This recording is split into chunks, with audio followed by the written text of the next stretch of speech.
And we're live. I only got the Barry and the Keith. I think Pete's at Gamma, isn't he? I know Aldi is. Aldi definitely. Yeah. If we're on late enough, I'm sure Seth will join us. He's got to get in. Gamma guy. Well, Seth has got to get as much frisbee golf in as he possibly can before he becomes a dad, and then he'll be too tired.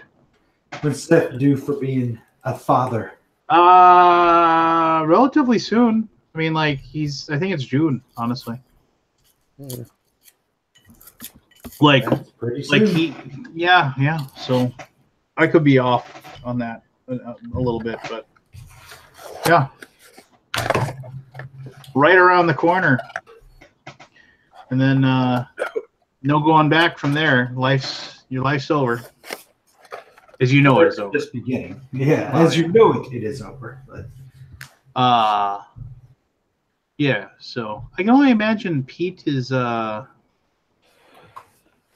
Pete's at Gamma, right? I don't know if he is or not. I don't know. I would assume so. He's the PR guy, right? Sales and marketing and sales, yeah, and whatever guy. So I'm assuming, yeah. But Mark just pinged me, wondering if we had a room. Looks like we do. So. Do we have a room? We have 3 of us. Yes. I don't think so. I'm booked up. And I know John is out there hawking his dice, and yeah, so there you go. Anyway, what's new, boys? Not much. A lot of family shit again. You and that family. Do you need a new one? You got to trade them in? Yeah, I do. Yeah, most of mine are dead. I don't know how I get stuck with this other bullshit. Well, it's because you love your wife, and yeah, he loves and/or fears her. A healthy amount of both is advisable. Yes. Well, what did Machiavelli say? He said it's better to be feared than loved. Yeah. So I gotta start putting my foot down. Is what you're saying, Lance? There you go. If you put your foot down, she'll just pick it up and put it in your Asbury. Probably will. What is it? I remember the old Simpsons moment where I don't know what it was, but Homer's like the foot's coming down, Marge. The foot's coming down. She's like, oh, homie, don't do it. Nope, the foot is down. He actually physically puts his foot down. The foot is down, Marge. We're not doing it. Or I don't know what it was. Something weird.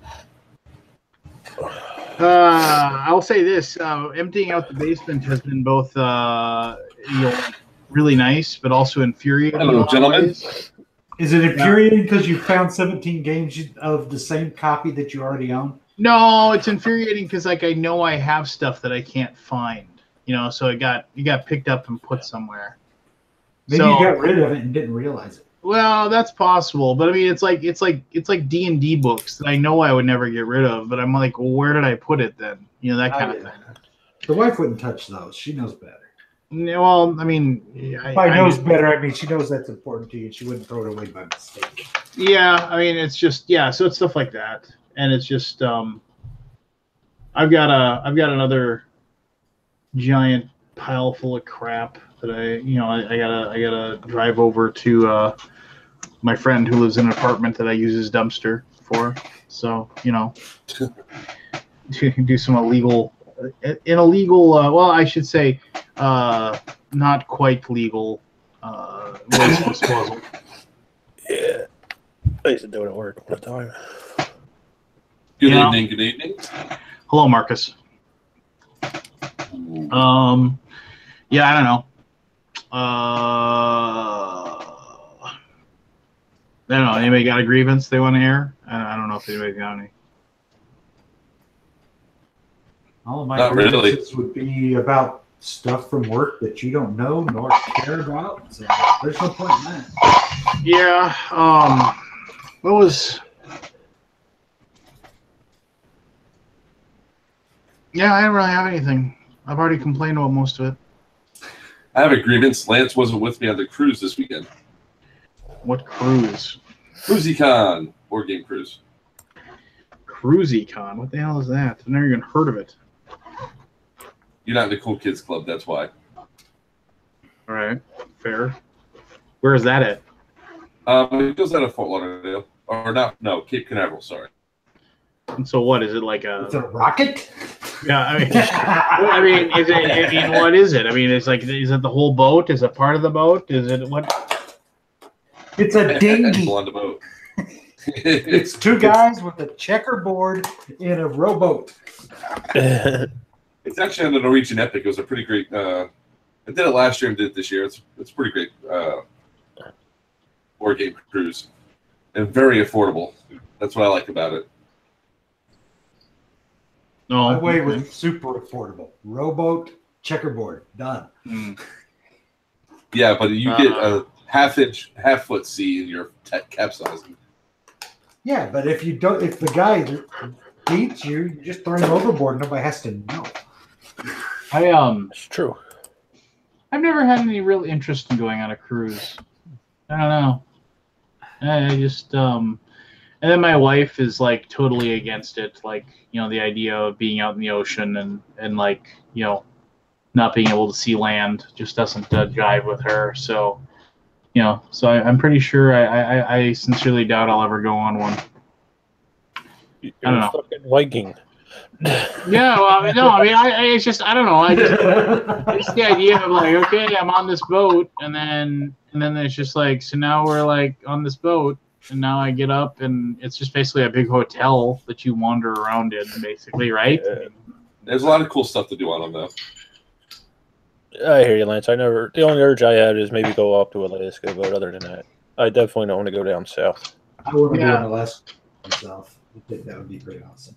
I mean, I remember like one year, like when I had like no money and I was poor, and that's kind of redundant. But I remember one year, like I as my old friend Scott used to say, you know, it's like, let's see, I have pots to piss in, 0, windows to throw them out of, 0. You know, just like, you know, now it's kind of my life. My family is like a whole, like my brother and all his family, my parents and like my sister and her husband, like they all decided they were going to go on a cruise as a family. And my mother was like, "You need to go," and I was like, "Yeah, it's like $3,000. I don't have $100 right now. Yeah, I'm not going on a cruise." And so like my entire family went on a cruise, which is fine. I wasn't like upset with them. I mean, I was the one. I was the reason why I had no money, you know. But that was like, that might have been my one shot, right, to go on one. I remember I won I entered like one of those things you walk in and it's like, oh, you know, win a cruise or win a vacation, you know, like you fill out the piece of paper and you drop it in the bucket or whatever. And I won one, and my brother and I just went to Jamaica, like one of those, and just one of those like resort things where like it's all free, and we just got drunk for 5 days. But we could have gone on a cruise then too. But once again, I just didn't really want to go on a cruise. I just thought the idea of like, okay, I'll fly to Jamaica and I'll stay at a hotel and drink free booze for 3-4 days. That was much more exciting for me. Well, that's pretty much what this is you know, a bunch of board games, free booze, a lot of good food. Yeah. Oh yeah. Well, I'm glad you had fun. Had a great time. It was awesome. I'm still feeling the motion of the boat though, which is kind of funny. Interesting. Will you get down? Yeah, but you have a puppy. Yeah, she's up.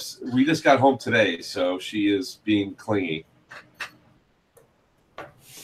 Oh, get down. So, like the CruisyCon, is it like all the people, or is it just like, you know, is it just a portion of the boat is separated out for this CruisyCon, or? It's a small. We only had 94 people on there. Cruise ships house like 4,000, so yeah, it was a small portion. It was like Shari and Melissa Johnson, Jeff Johnson, they were there. Oh, yeah. Ken Shannon was there. So a few people that you know, Lance. Yeah, I like the Ken. Yeah.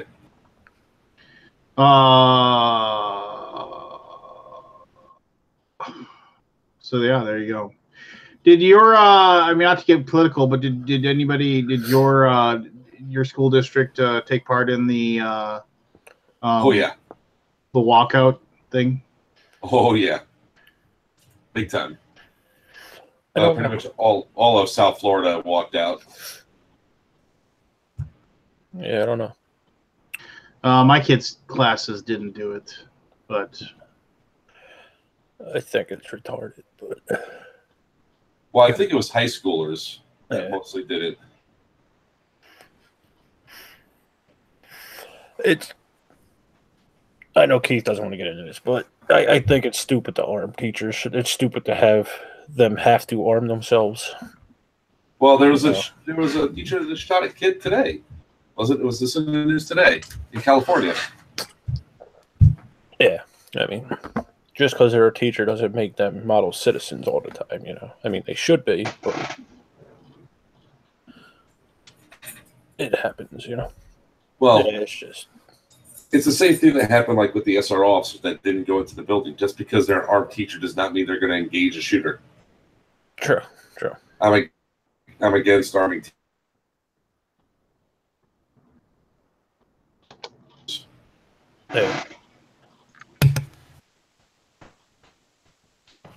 Yeah, I think what the kids are doing is great. I mean, voicing their opinions at such a young age, which gives me a little hope for this country. But like I said, the whole arming the teacher thing is stupid. It's not arming the teachers. It's allowing the teachers, if they're qualified people, to be able to be armed.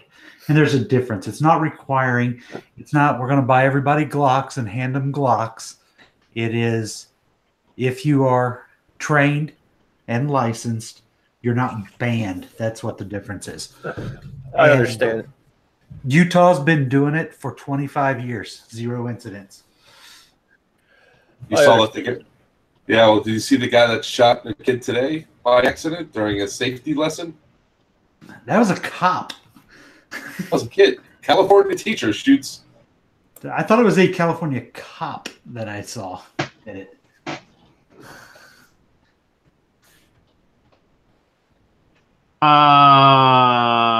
Yeah. And yeah. That's the thing is cops aren't perfect either.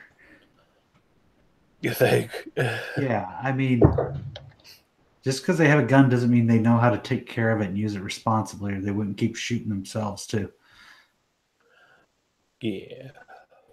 There's a lot of so I've been on the occasional Saturday for the past couple months working at my local shop because they asked me to. Because I've done research, I learned a lot, I know stuff. And most of the people... Dennis Alexander, he's Seaside's mayor, who is Seaside City's mayor pro tem and a reserve officer with the San City Police Department. Yeah. Cop. Was teaching a lesson at Seaside High School when he pointed his gun into the ceiling and accidentally fired it. He was teaching a public safety class, but he was not a teacher. Right. And I've seen firearms instructors on YouTube, but where videos go viral where the guy almost turns his own head into the canoe and then pretends he meant to do it as a lesson. No, that guy was an idiot and he violated all the basic rules. But getting to meet people that are interested in purchasing things and finding out why people want things, and to see responsible parents in there with their kids teaching them the right things to do. Shows you how things should be done. Then you also see the person that comes in and you try to educate them because you're afraid they're going to hurt themselves, and you try to steer those people away. But again, it's lack of knowledge, and it's getting harder for people to get knowledge because it's harder to find things on Google when they're stifling searches in some ways. Like the phrase gun kind of got shuffled down and people couldn't find gun locks to buy gun locks because they wanted to lock their stuff up and protect it. So in some ways, when we try to go and protect ourselves, we make a situation worse because the people trying to protect us are ignorant of how everything works to begin with. Not stupid, ignorant of lack of knowledge, not lack of intelligence. And I'm going with the former. So it's interesting. But, you know, when you see a family come in looking to get something to protect their house because it got broken into and they're literally afraid for their lives, people forget that that's out there and that people live like that and have to fear that kind of thing. I mean, my mom's house was burgled, you know, a week ago. Nothing happened to her, fortunately. You know, they didn't come into the main part of the house when she was home. But, you know, people do have things to worry about and they do need to take care of themselves. The police, if you call the police when your life's under threat, and this is as political as I get, they're just there to clean up the blood because they're not going to get there in time. Every citizen is responsible for their own safety. They don't have to be responsible for their safety through having a firearm.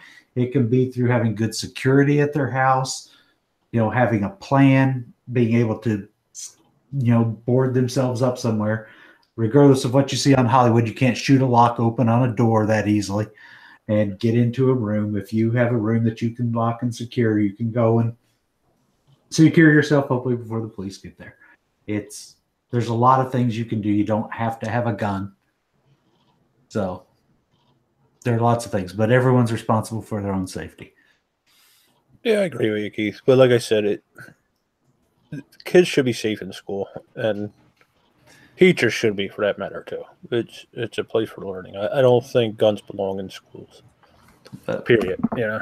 Yeah. And I don't think we should be at a point where they have to be in schools. Well, and they don't have to be. It's a question of could they be allowed to be, and it is a sad situation, but it's a societal issue. It's not a gun issue. Yeah. You know, we've had guns in this country forever, and we didn't used to shoot up schools. We do now. What's the common factor? It's not the gun. It's the society. It's the desire for infamy. It's the feeling like you don't belong. It's, you know, we've got a social media culture where people will bully people till they kill themselves and try to do it intentionally. You know, you see all these things going on a daily basis, and you may push one guy to kill himself, but you may push somebody else to kill other people. And it has gotten worse. Statistically, the number of things that happen, it's very low when it comes to, you know, the overall violence in the country. But any school shooting is unacceptable. But we need to address the root cause because no one is trying to address the root cause of these things. Where is anyone discussing this guy's motive? No one is. Yeah. There's no discussion of that. It's let's ban this. Let's take away this. Let's make it harder to do stuff. I disagree that they're talking about motive because that's the only thing that's being reported on down here.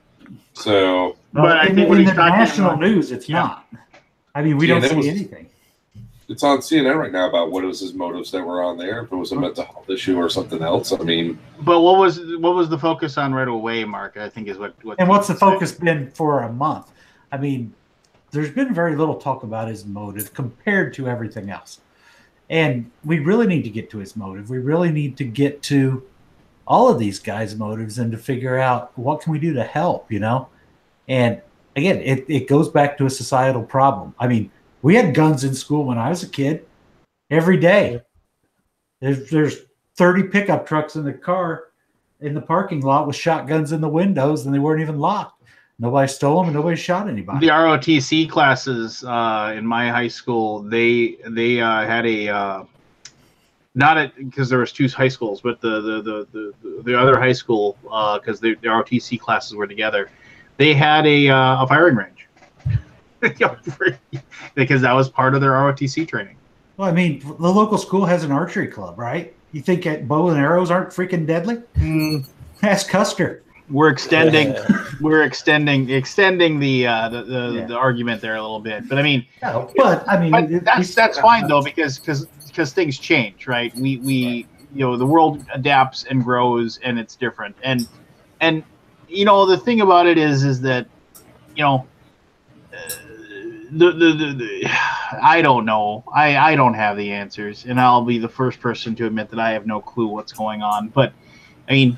There's something to be said about the fact that there's okay, bottom line is that, you know, the shootings are being caused by people that are, you know, just so disturbed or angry or whatever, you know. And I hate to use the word snaps because I don't think anybody just wakes up one day and decides to do it. It's something that they gradually build to. So I don't like the word snapping, but you know, so it's you're dealing with people that, like, all of a sudden, I shouldn't say all of a sudden, like, they get to that point where they're so lost and in so much pain, and they're so angry, or you know, just whatever.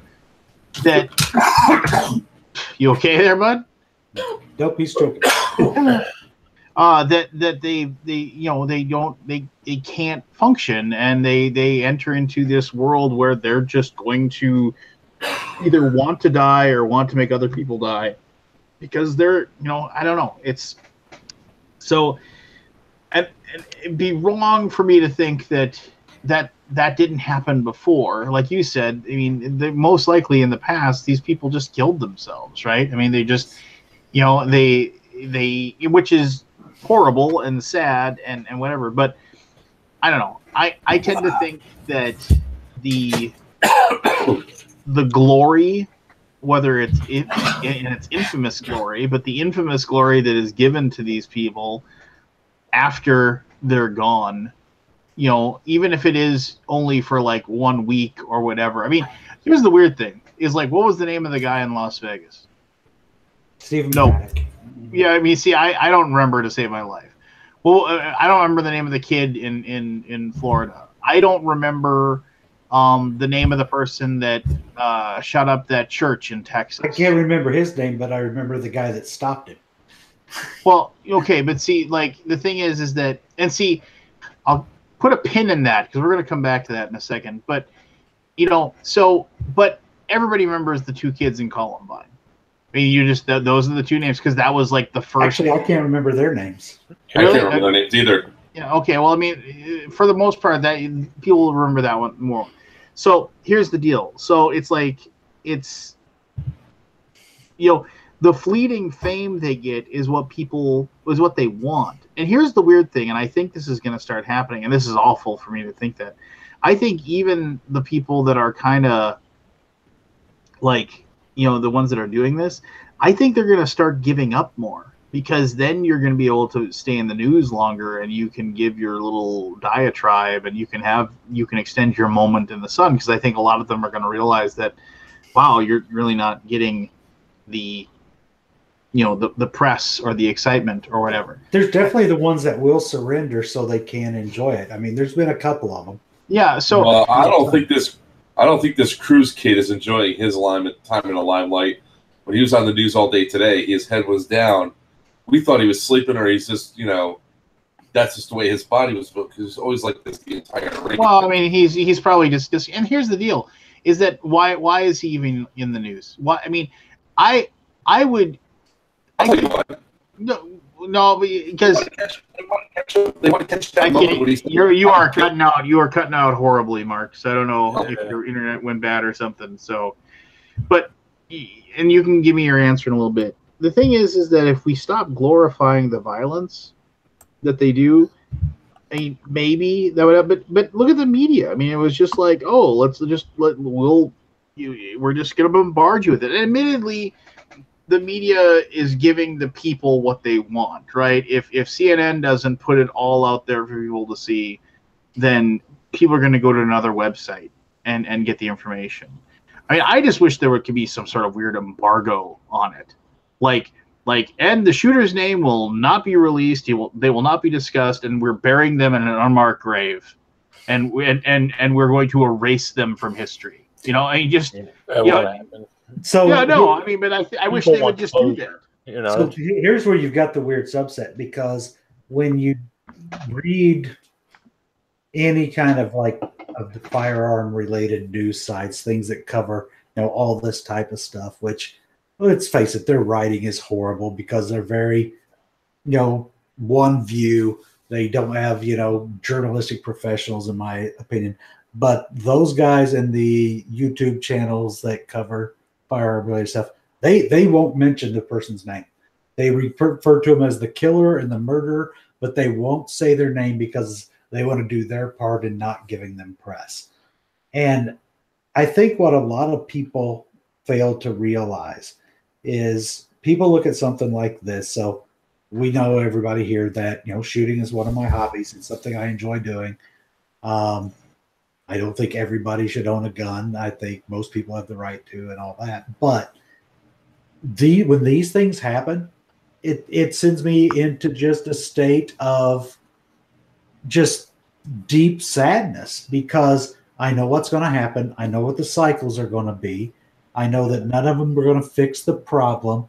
I see it coming every time. I can't go out publicly and really talk about it because I look like a cold, heartless person, or, because in general, social media tends to go the side of get rid of all the things that can do harm instead of addressing a lot of the causes.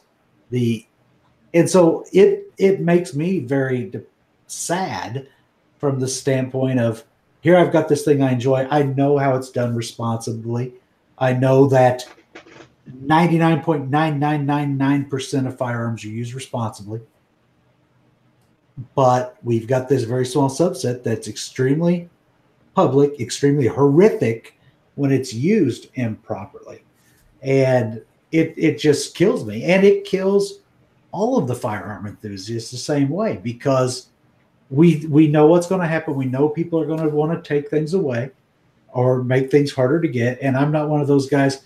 There's a lot of them that are way out there. They're like, don't give an inch. No, that's bullshit.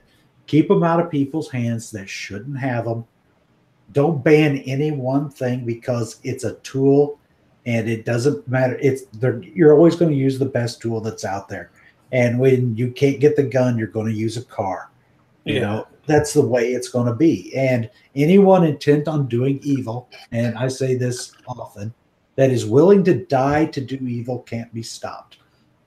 You look at the Vegas thing, and we want to ban bump stocks because they turn things into machine guns, or that's how people think. And, they do greatly increase the rate of fire. But that dude had enough money.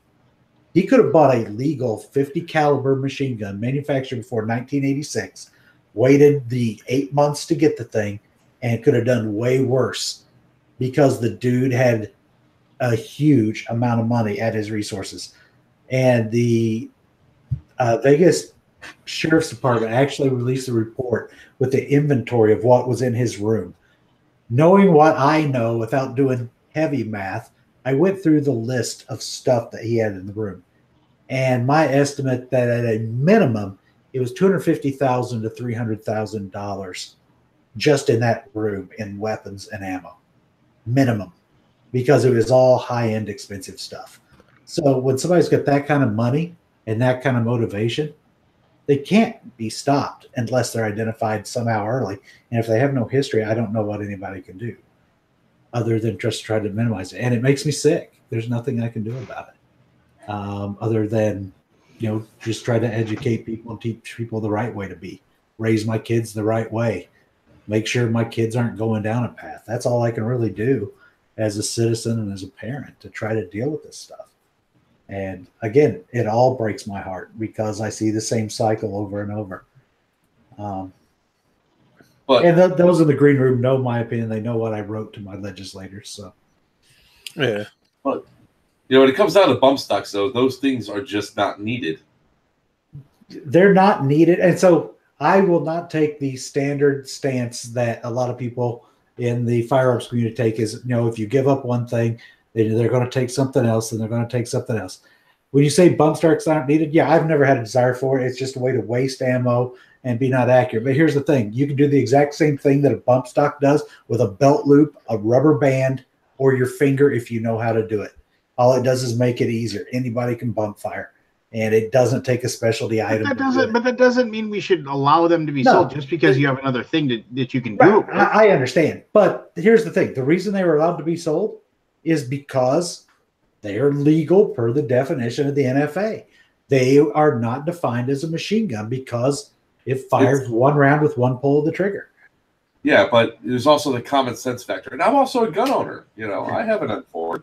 Yeah, and like I said, I have no desire to own a bump stock. Never had a desire to own a bump stock. Think they're stupid. I understand why people are out there, but I think we need to legislate them out in the proper way, not through regulation. I can't imagine a single reason why somebody would need one. Nobody needs one. Okay, well then, so I mean, you don't need a cell phone.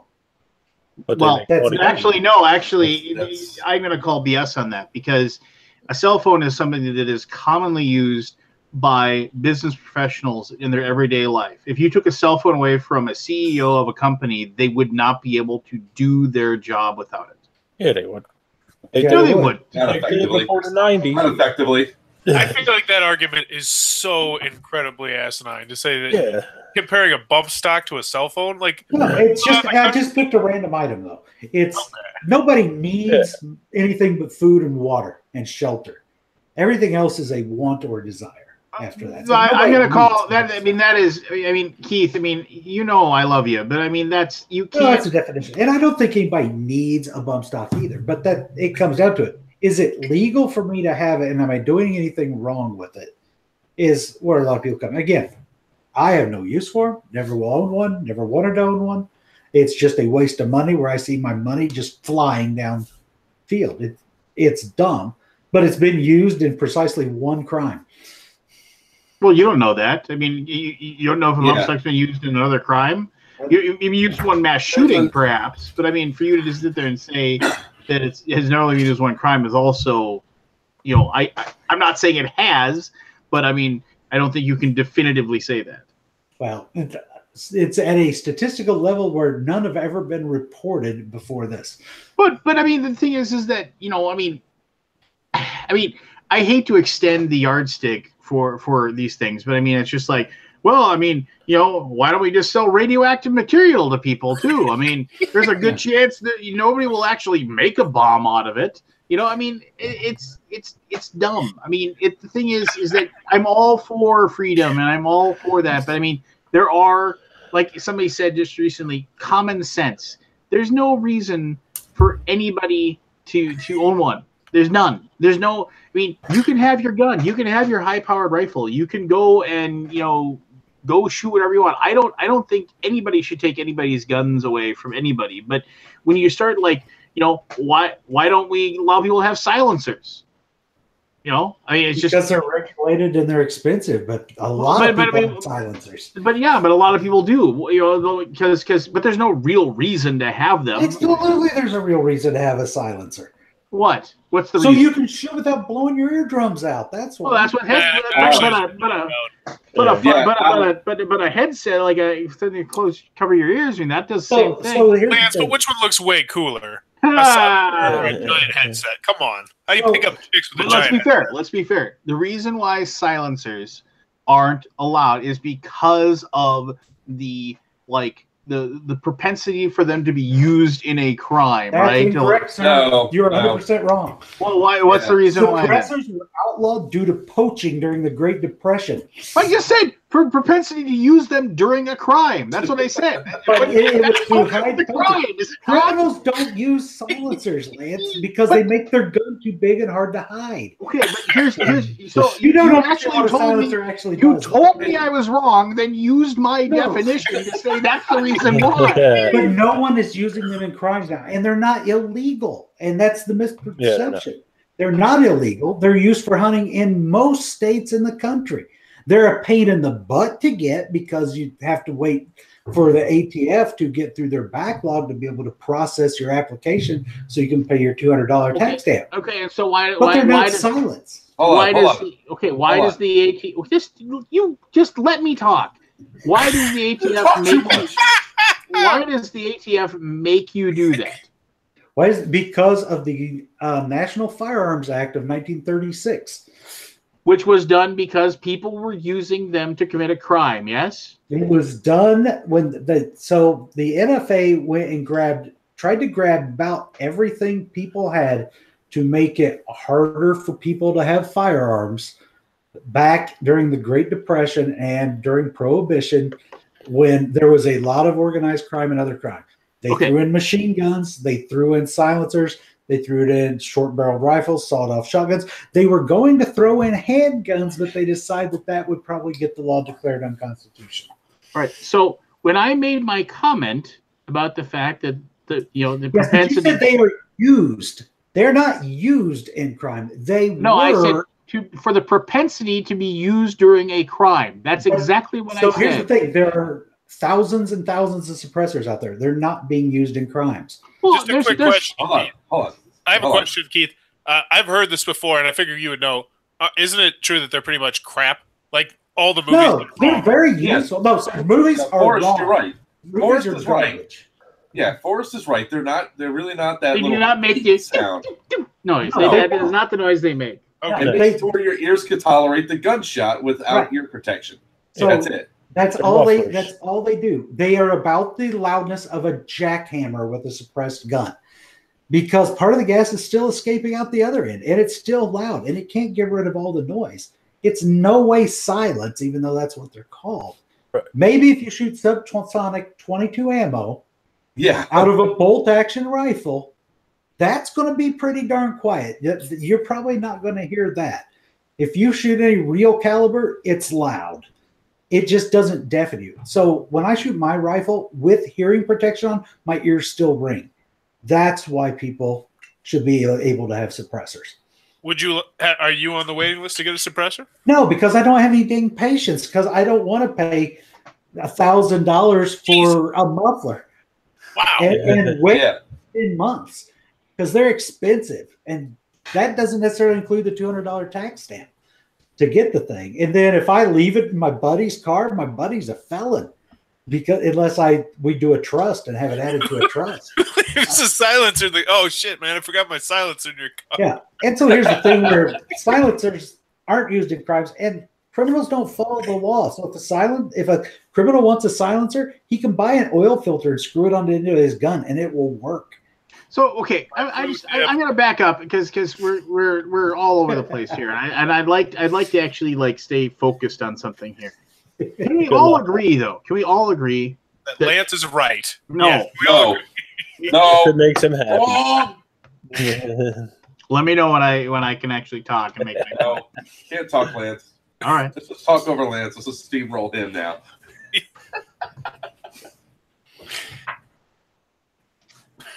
What are we all agreeing to? Well, I don't know. I'm waiting till I can talk and I can actually see what I have to say. Lance not allowed to talk.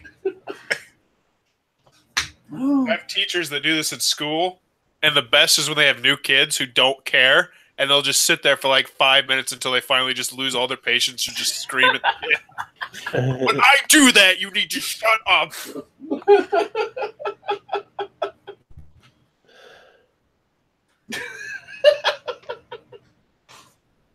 You done pouting, Lance? Come on. I'm not pouting. I'm just speaking. Get off of me! God damn it! So I get out. So, as I wait for the person to mute me here, coming up anytime soon. I hadn't thought about it because I actually want to hear what you have to say. I don't know, as far as where the problem, the origin of the problem is. And before I make the statement, I mean, I think you guys know I'm a huge believer in personal liberty. I am not your ban all guns person. I don't believe that.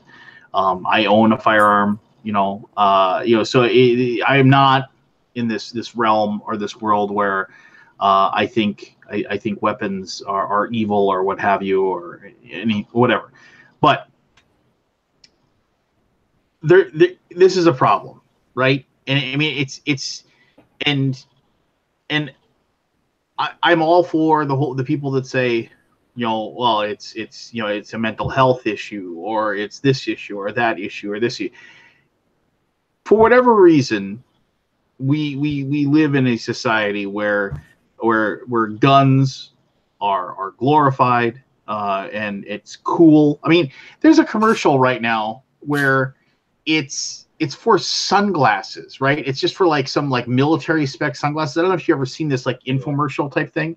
And it's just like, and they have some guy on there who's an Army Ranger supposedly, or a former Army Ranger, and he's got some weird like name, you know, like Scorpio Dave or something, you know.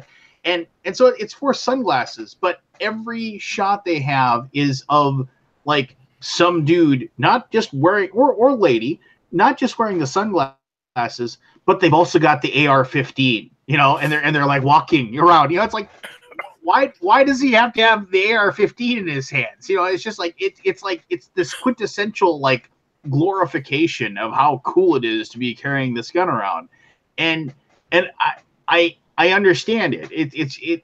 I understand people being interested in things. I understand people having hobbies, and yes, 99.9999% of people that own a gun will never use it in a crime. You know, they'll never do anything evil with it. But the bottom line is that we got a problem. I mean, it's just, this is a real problem. I mean, the fact that people can wander into where there's large groups of people and start shooting and taking people's lives, that isn't something that we just get to say, well, you know, something we have to try to fix it, right? And there's got to be a meeting of the minds of the people that say, well, I want to be able to, why should you legislate the things that I own because some wackadoo decided he was going to go to the post office and shoot 12 people?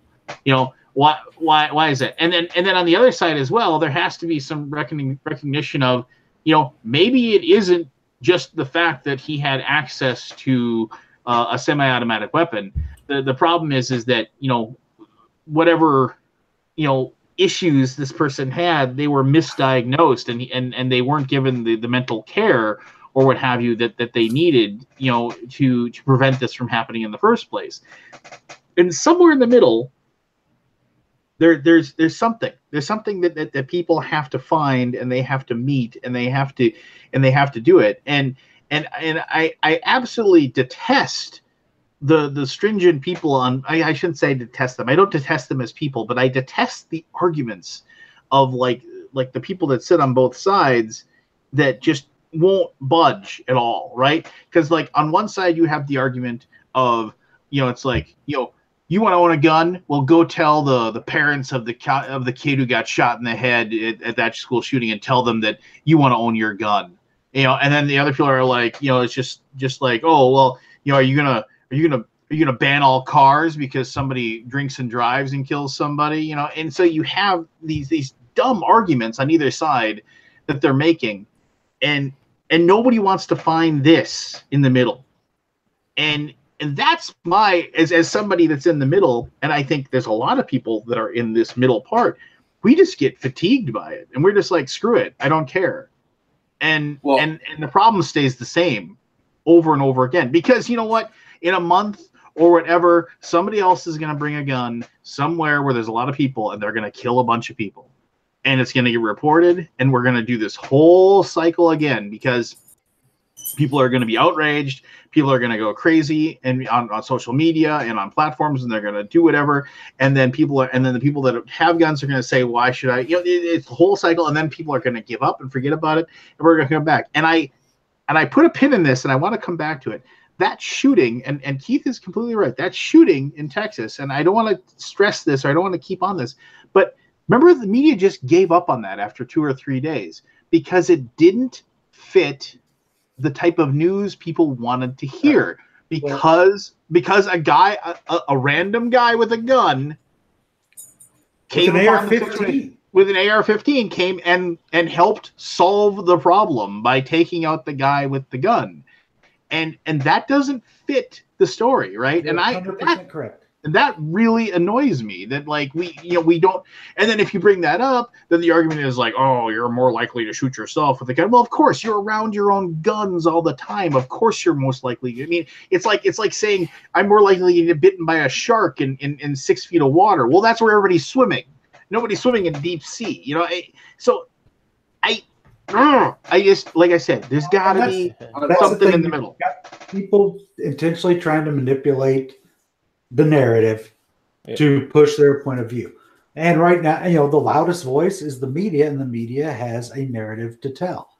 CNN is very focused on this topic and always has been, even though it makes them a ton of money.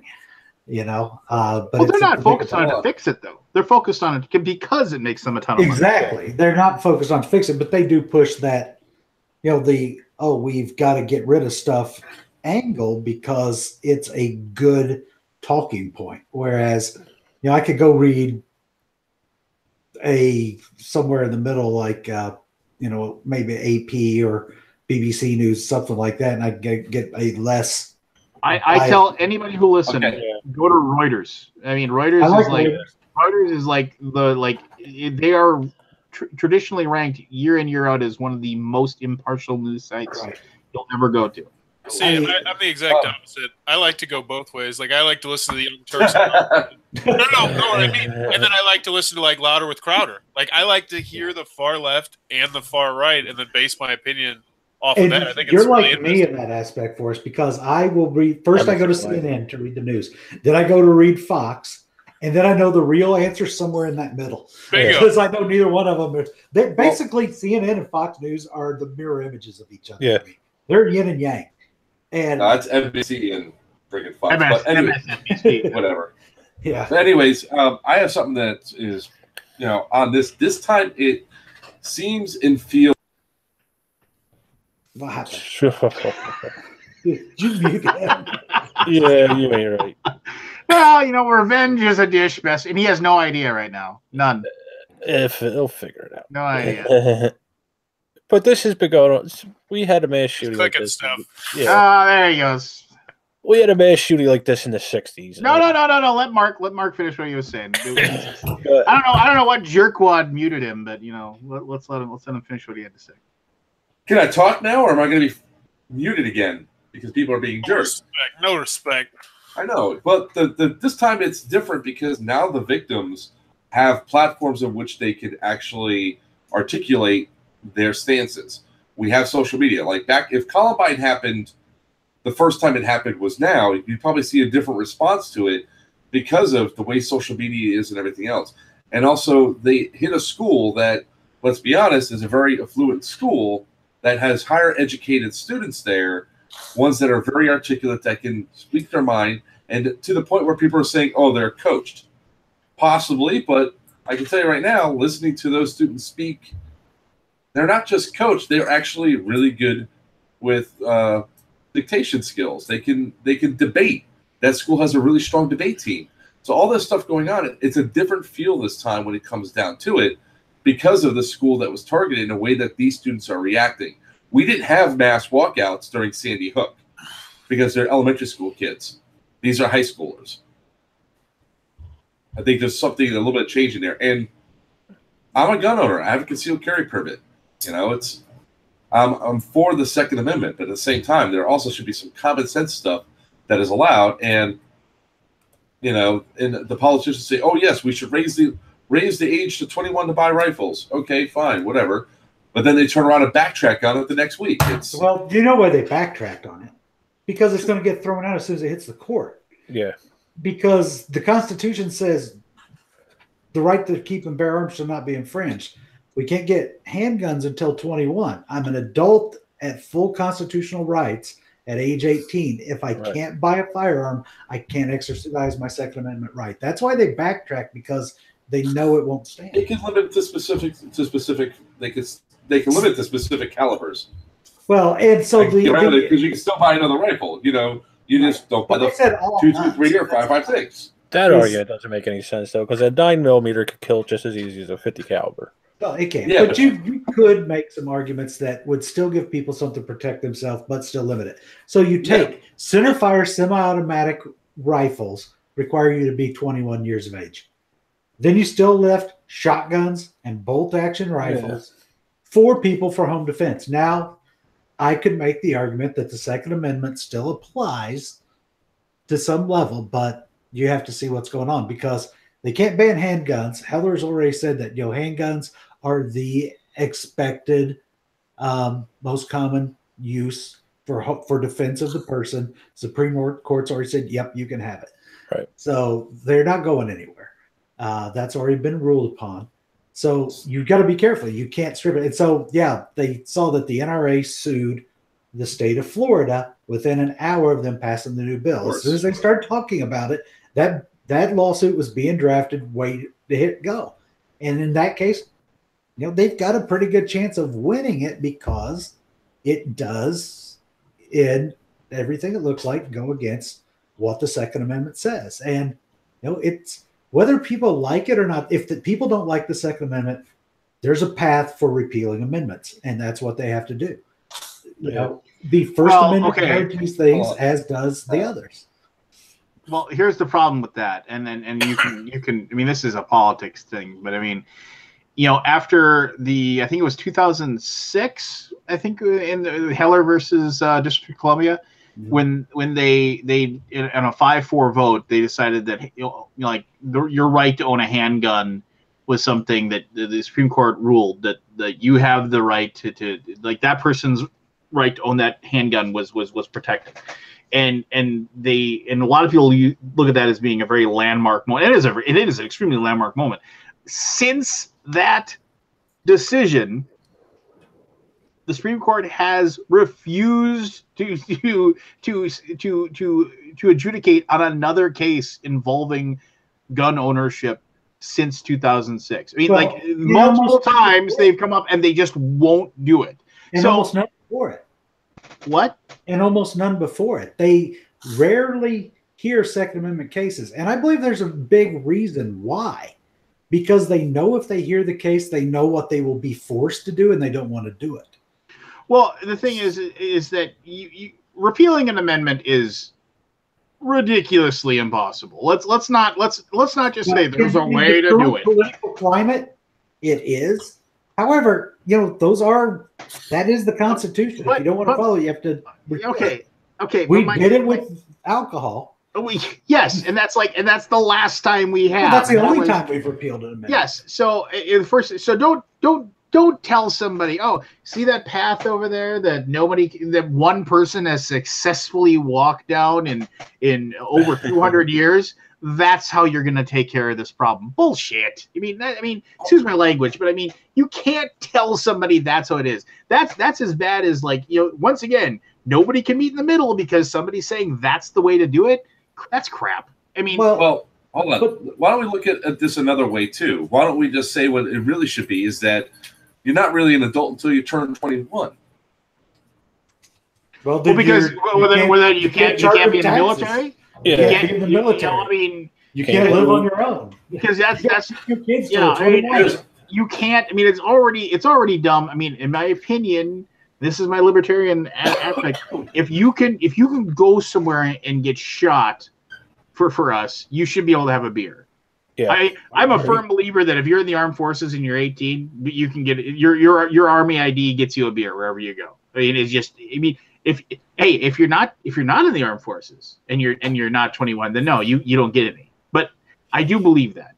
But if you're in the armed forces though, at 18, you can still buy a handgun. No, you can't. No, they can issue you a handgun. Yeah, they're not yours. You don't own that handgun. Yeah. You also could have a fully automatic weapon, a grenade launcher, an M1 Abrams, and an Apache. As soon as you leave the base, they take that off you. Yeah, you can't even carry it off the base. You don't even get to keep it. A lot of bases, the soldiers aren't even armed on the base. That's that was the next thing that people saying, oh, look at what happened at the Army base when the major went nuts and killed people. It wasn't safe at an Army base. Well, they don't have guns. Because those guys weren't armed. That's actually something that they were looking to change, is let the soldiers be armed all the time so that somebody can't go in and do something crazy. Yeah. I just, like I said, and I don't have the answers. I'll be the first one to say that I don't have the answers, but we have a problem with weapons, right? And no, we have a problem with people. Okay, fine. But we have a problem with people that have easy access to the means to kill lots of people. And you can say all day long they're going to find another way to do it or whatever. Fine. That doesn't mean we give up. That doesn't mean we don't do anything. That doesn't mean we try to find an answer. Well, we need to start enforcing the laws that we have on the books. So it's not. But that's not. But it is bad the guy that shot up this last one, he got them legally. They were his guns. Yeah, he got them legally because people didn't do their jobs when he displayed every warning sign you should have had. I'm going to skip that part and go to the laws we have that aren't being enforced. So we have the NICS checks. We have the background system. So over 100,000 people a year do a background check to buy a firearm and are found to be a prohibited person. They are found to be a convicted felon, et cetera, and so forth.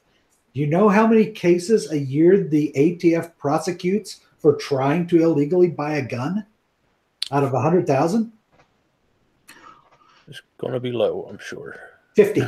Yeah. Do they? But you given the stat before. Do they prevent those people from buying the gun though? Yes. Okay, but what? But okay. Well, legally at the gun shop, right?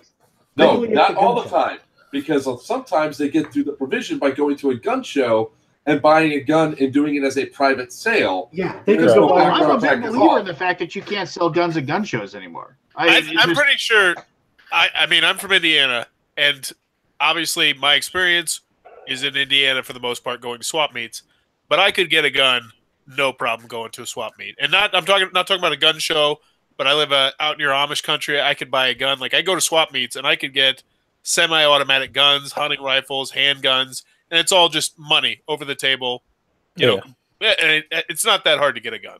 I mean, it's not. He's right. And you can go to a gun show and buy from a non-dealer at a gun show as a private sale. You can go buy a firearm. And you know what? You shouldn't be able to. No. All firearm purchases should have to go through an FFL. And then we need to establish the infrastructure, or if it doesn't go through an FFL, you have to have a place to do it. Your local police station, you go do a transfer, et cetera, and so forth. You know, or your local gun store. Right. Yeah, that's going to be so hard to enforce. Well, that's the thing, is you can enforce it, but you know what? Sure you can. No, actually you can enforce it. Especially if a crime is committed. If a crime is committed with your gun that has not been registered to somebody else because they now possess it. Guns aren't registered with individuals. Guns aren't registered with people, though. Well, that's probably one of the changes that needs to happen in a case like this, so that shit like this doesn't happen, where people just go to a gun show. And my uncle, I have an AK-47 in my gun safe right now because my felon uncle went to a gun show and bought it because as a private sale. And I have it now because he passed away, but I got him from the police station because my uncle shot his own house up with it. with medication reaction. Now, we did the right thing as a family by saying, nope, we're not going to go pick those guns up because you should not have them. Right. Right.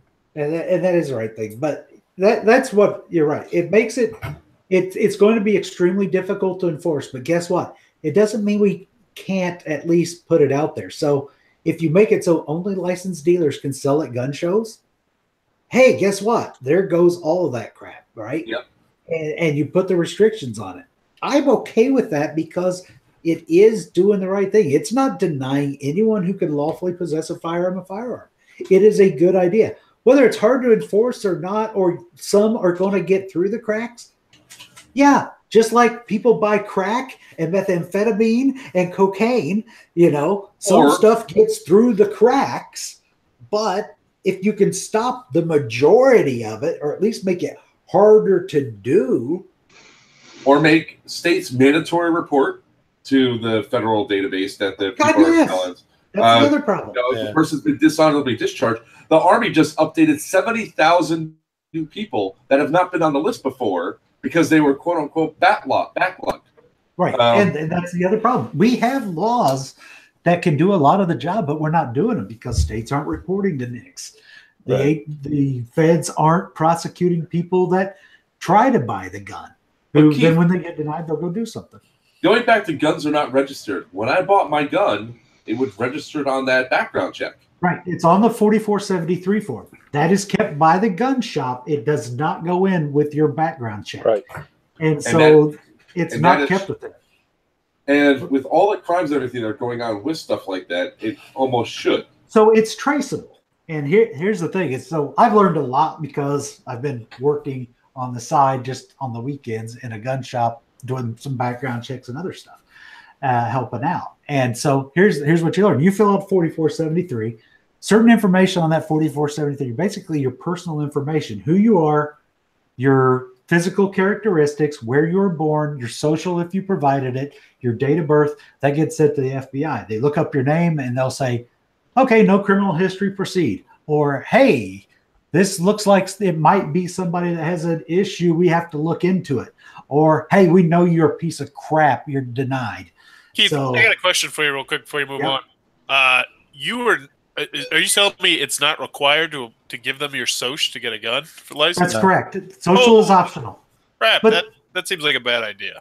So you're giving identification, but you have to have a legal photo, government issued identification, and that number is recorded on the form. So in Indiana, your driver's license or an Indiana ID card or something else like that. So that is required to be recorded on the form.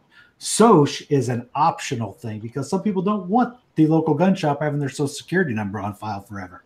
Yeah, but still, I mean, you go across state lines and but it's still your driver's license number is traceable throughout the entire country. And your social security number was never supposed to be an identifying. Correct. All giving the SOCH does is actually speed up the process. You're more likely to be delayed if you don't provide it. But so that information gets submitted to the database and they come back with an answer.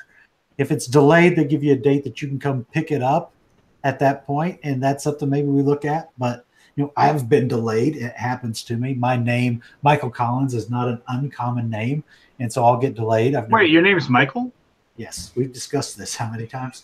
So that goes on. So what else goes on that 4473 besides your information is then the FFL is going to fill out the maker and or importer of your firearm.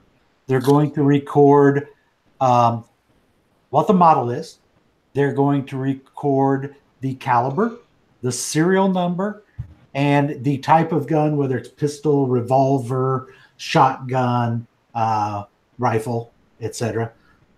Pistol and revolver are two different things. They're both handguns.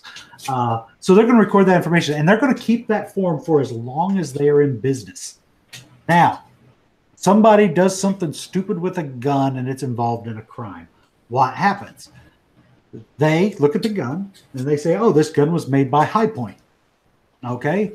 They call High Point. High Point, we've got serial number XYZ. Who'd you sell it to? High Point says, I sold it to X wholesaler. FBI or police call the wholesaler. Hey, you bought High Point XYZ from High Point. Who'd you sell it to? I sold it to Joe's Gun Shop. They called Joe's Gun Shop. Joe's Gun Shop.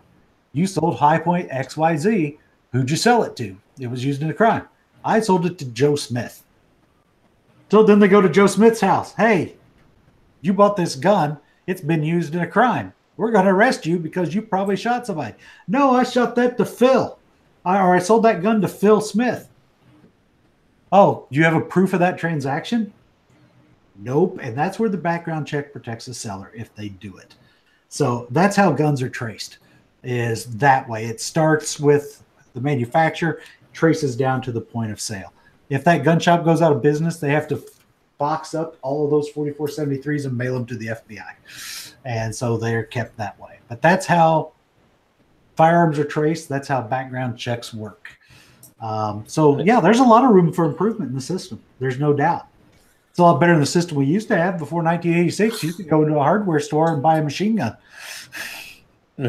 No background check. You'd have to do the ATF paperwork and wait and pay your $200 tax stamp. But before 1986, you could legally buy a machine gun in the United States. And now you can only buy machine guns that were manufactured before 1986. So yes, believe it or not, you can still legally buy a machine gun. It's just very prohibitive to do so. Yeah, it's super expensive because it's a limited number and it goes down, down, down as they break. Yeah. Because you can't get parts. You can get parts for some things like an M16 or something, but you've got a Mongoose that you had for some reason. You're not going to be able to fix that. Most likely, not easily. But things are out there. Just a lot of people don't know it. And Yeah, we've got 20,000 some odd firearms laws on the books in this country. We do regulate the heck out of it. We do a lot. Is there things we should be doing better? Absolutely. Yeah.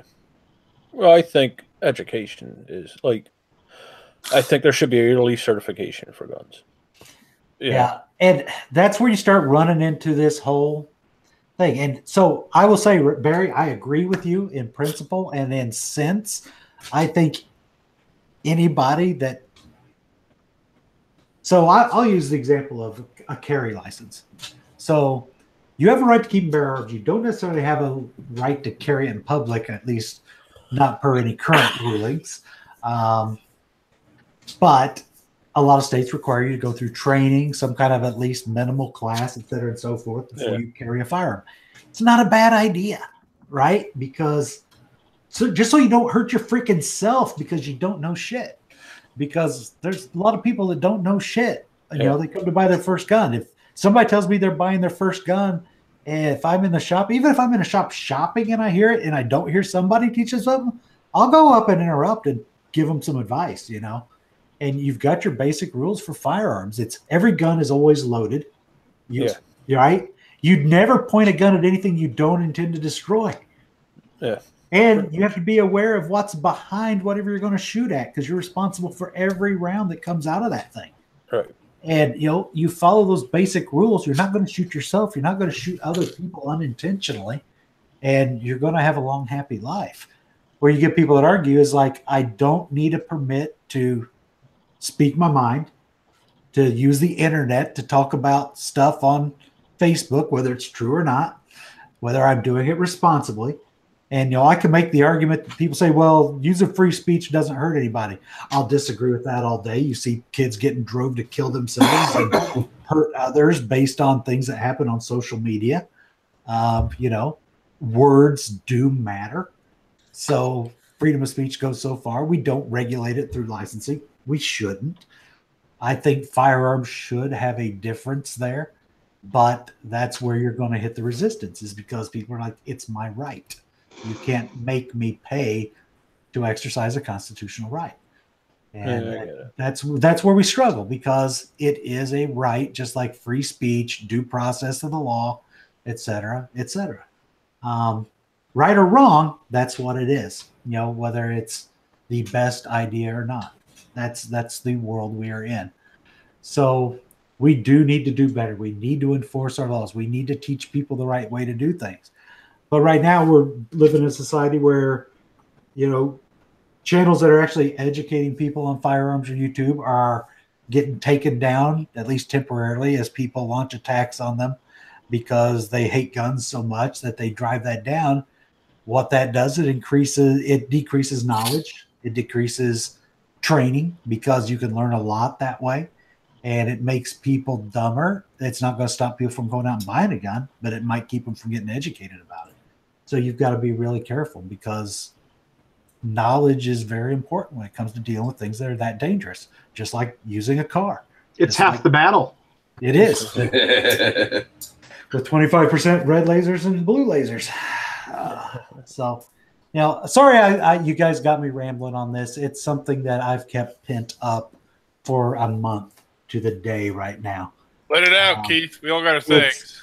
It's like I said, it is something that has torn me up for the past month, because I would actually, and I'm gonna point this out because I don't want to call anybody out for being wrong, but Lord Javi, a regular boomer, just commented, National Guard are the only ones allowed to have a firearm under the Constitution.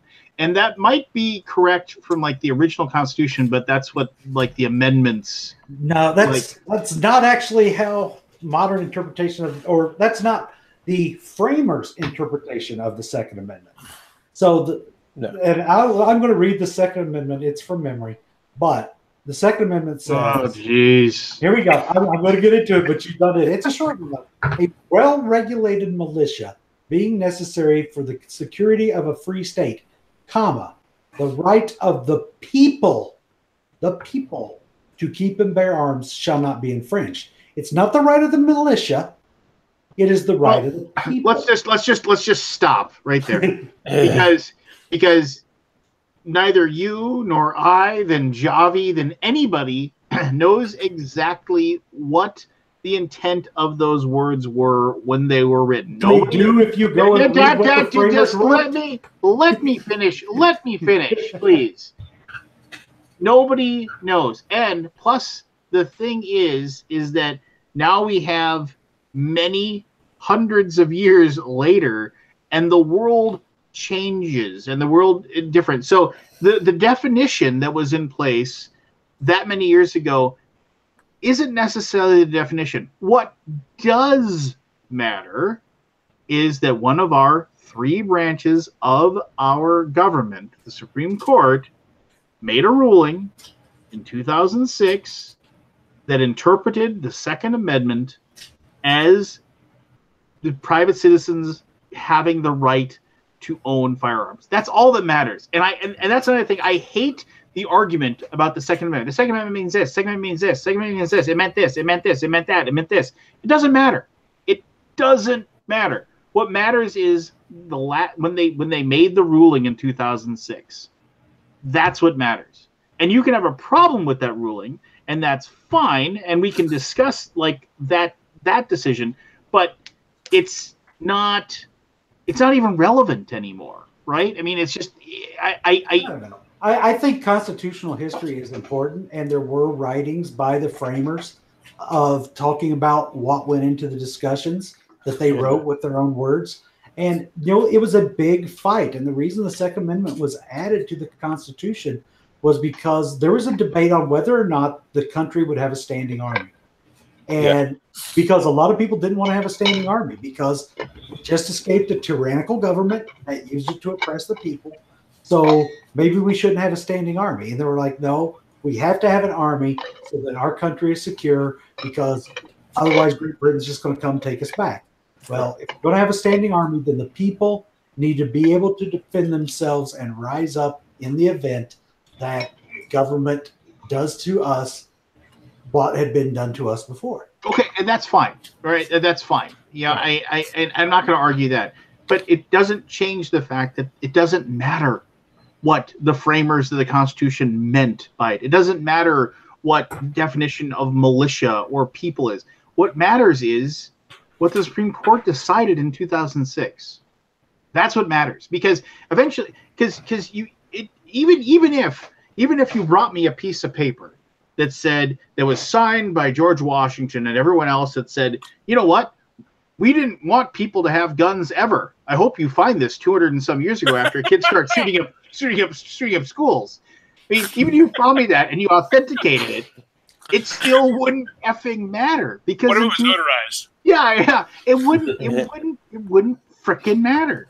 And that's the thing that it's just like, but once again, the people like that argue about this, they obfuscate it all, and they just make the point of it just gone, because instead of like saying, hey, people are shooting up schools and concerts and bars and anything for a place where people are gathering. People are going in there with high-powered weapons or even low-powered weapons. Who cares? People are going in there with guns, and they're killing people, and killing lots of people.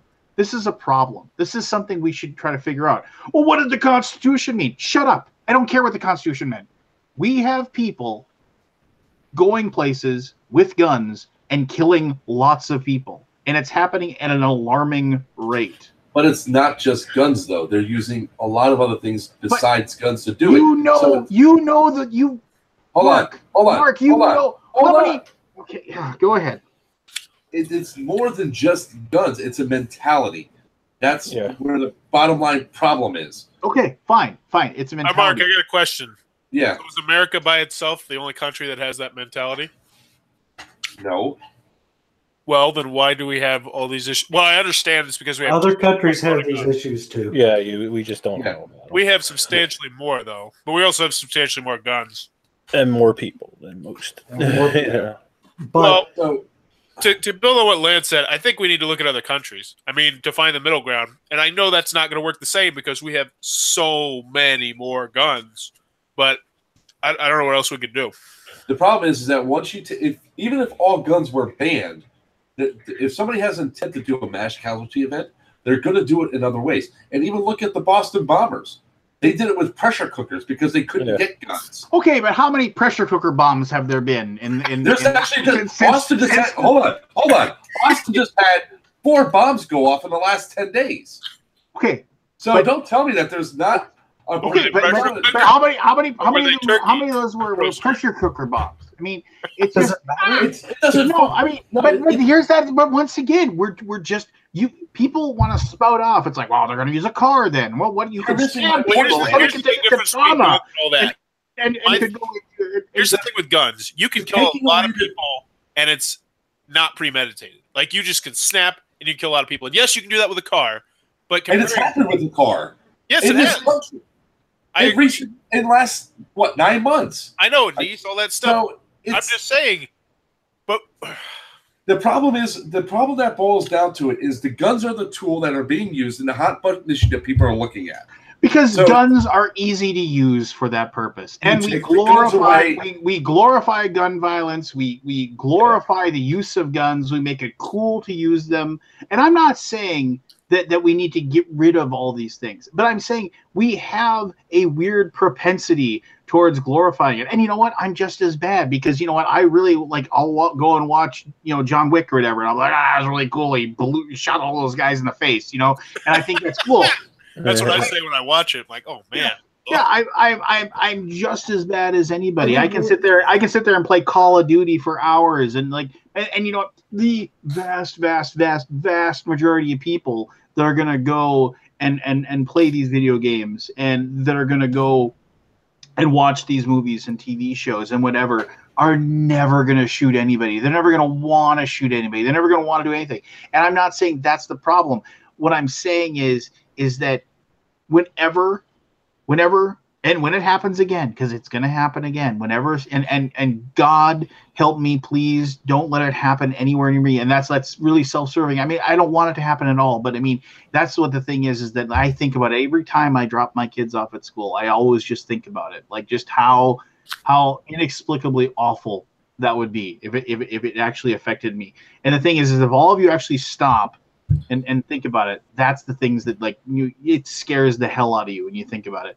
But the bottom line is that it's going to happen again. Somebody's going to decide that I'm going to go to that school, or I'm going to go to that concert, or I'm going to go to that bar, and I'm going to just kill a bunch of people I never knew because my life sucks and I want out, but I'm going to take a few people with me on the way. And that's fucking awful. And the thing is that, but instead of actually saying, how do we solve this? Everybody wants to debate the Constitution, or they want to debate this, or they want to argue about that, or cars can be used for it too. Well, what about pressure cooker bombs? Who gives a shit about all that? Who fucking gives a shit about all that? I will say, I want to mention one thing that you just brought up that I think is interesting that I've never actually thought before. And I want to let everybody know here that I'm very pro-guns. I am. I think we should only take away a very small marginal percentage of guns for the most part. But I think you brought up a really good point about the cars versus the pressure cookers versus the other ways to mass kill people. And that the gun's so much cleaner after you're done.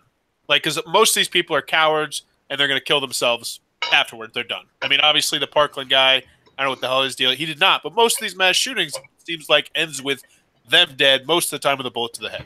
Can we all agree that most of the time when you see a mass shooting, you assume they either got killed by the police or they killed themselves? Yes. Well, I think what happens is, honestly, is I think the realization of what they just did actually enters their mind. And they're like, oh, God, what did I just do? Yeah. I mean, I think they might glorify that. Oh, I'm gonna fight the cops and see how long it takes them to take me down. No, it's just all of a sudden they realize, good Lord, I'm an inhuman monster. I don't even think it's that. I think it's they realize they're screwed. Yeah. I'm with there. I think because if you're to the point, unless you just completely snap where you've carried this out, I mean, yeah. The thing is that these people I firmly believe the people that have had this propensity to just doing this have always been around. It's just now we have a really, really easy access to weapons. Like you just said, Forrest, it's like, I'm pretty sure I could go to a swap meet, $500 in my pocket, and I could get a gun.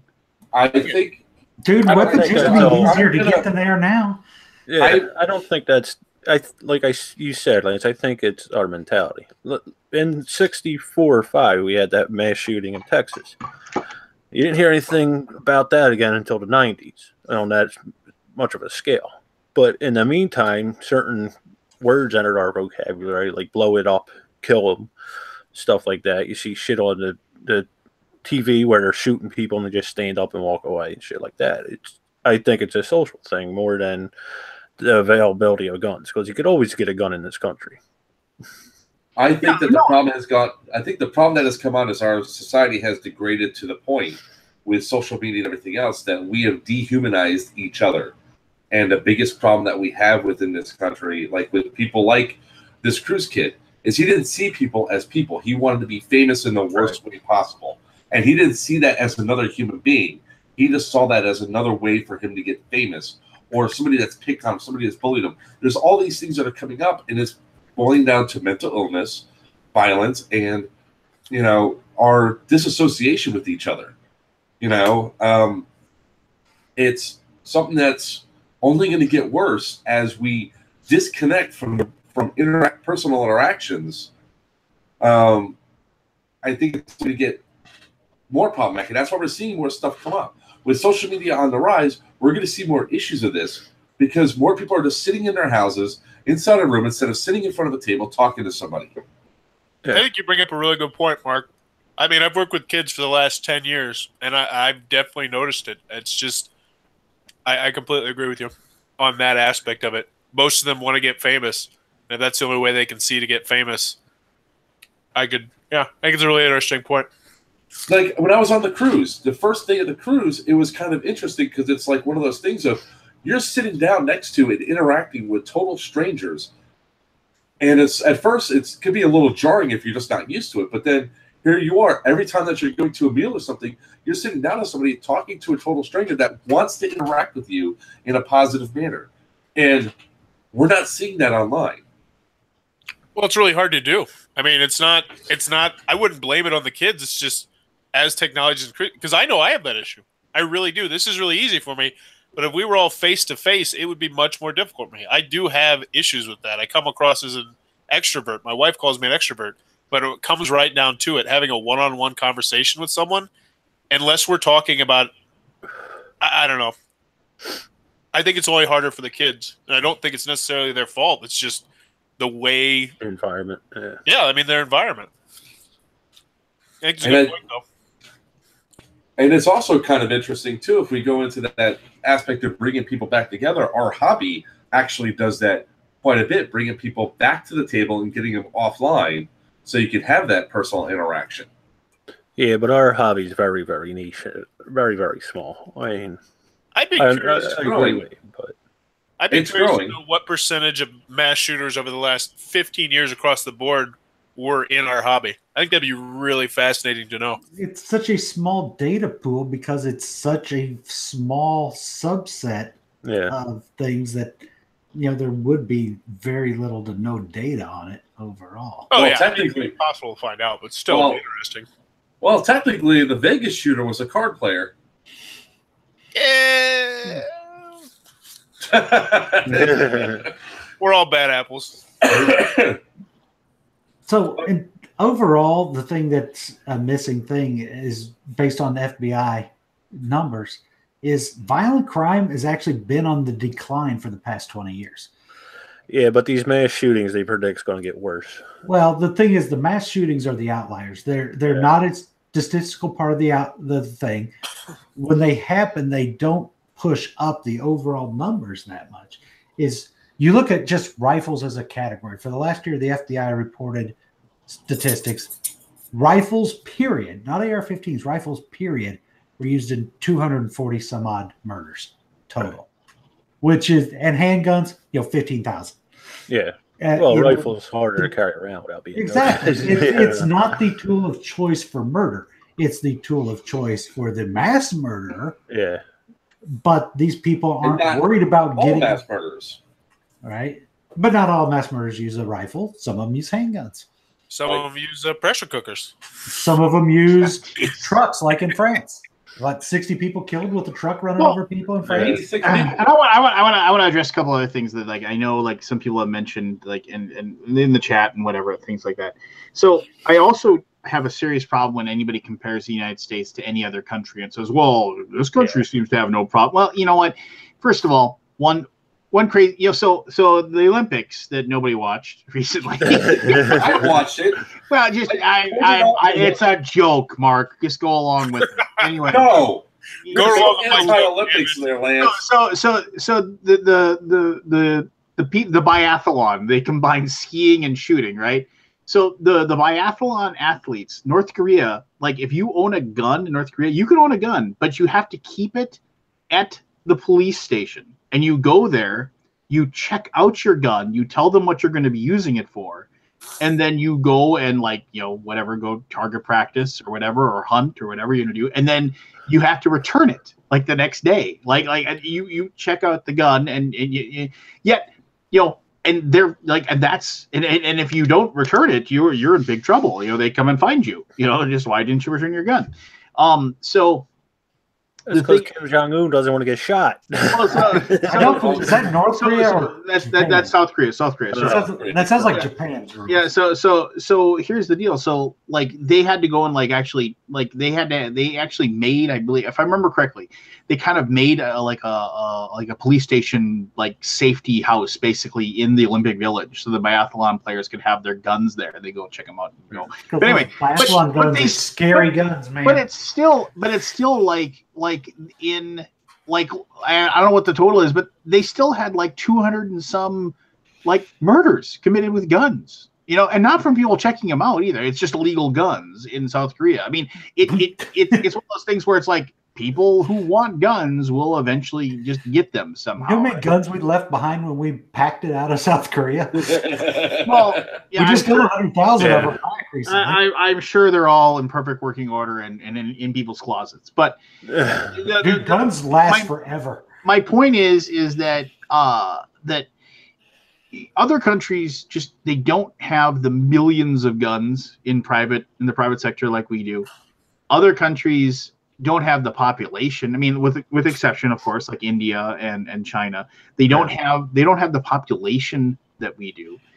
And they don't. I mean, they don't have the same basic set of laws like we do. Okay, I want to stop you real quick, Lance. And here's what I was trying to say with the comparing other countries.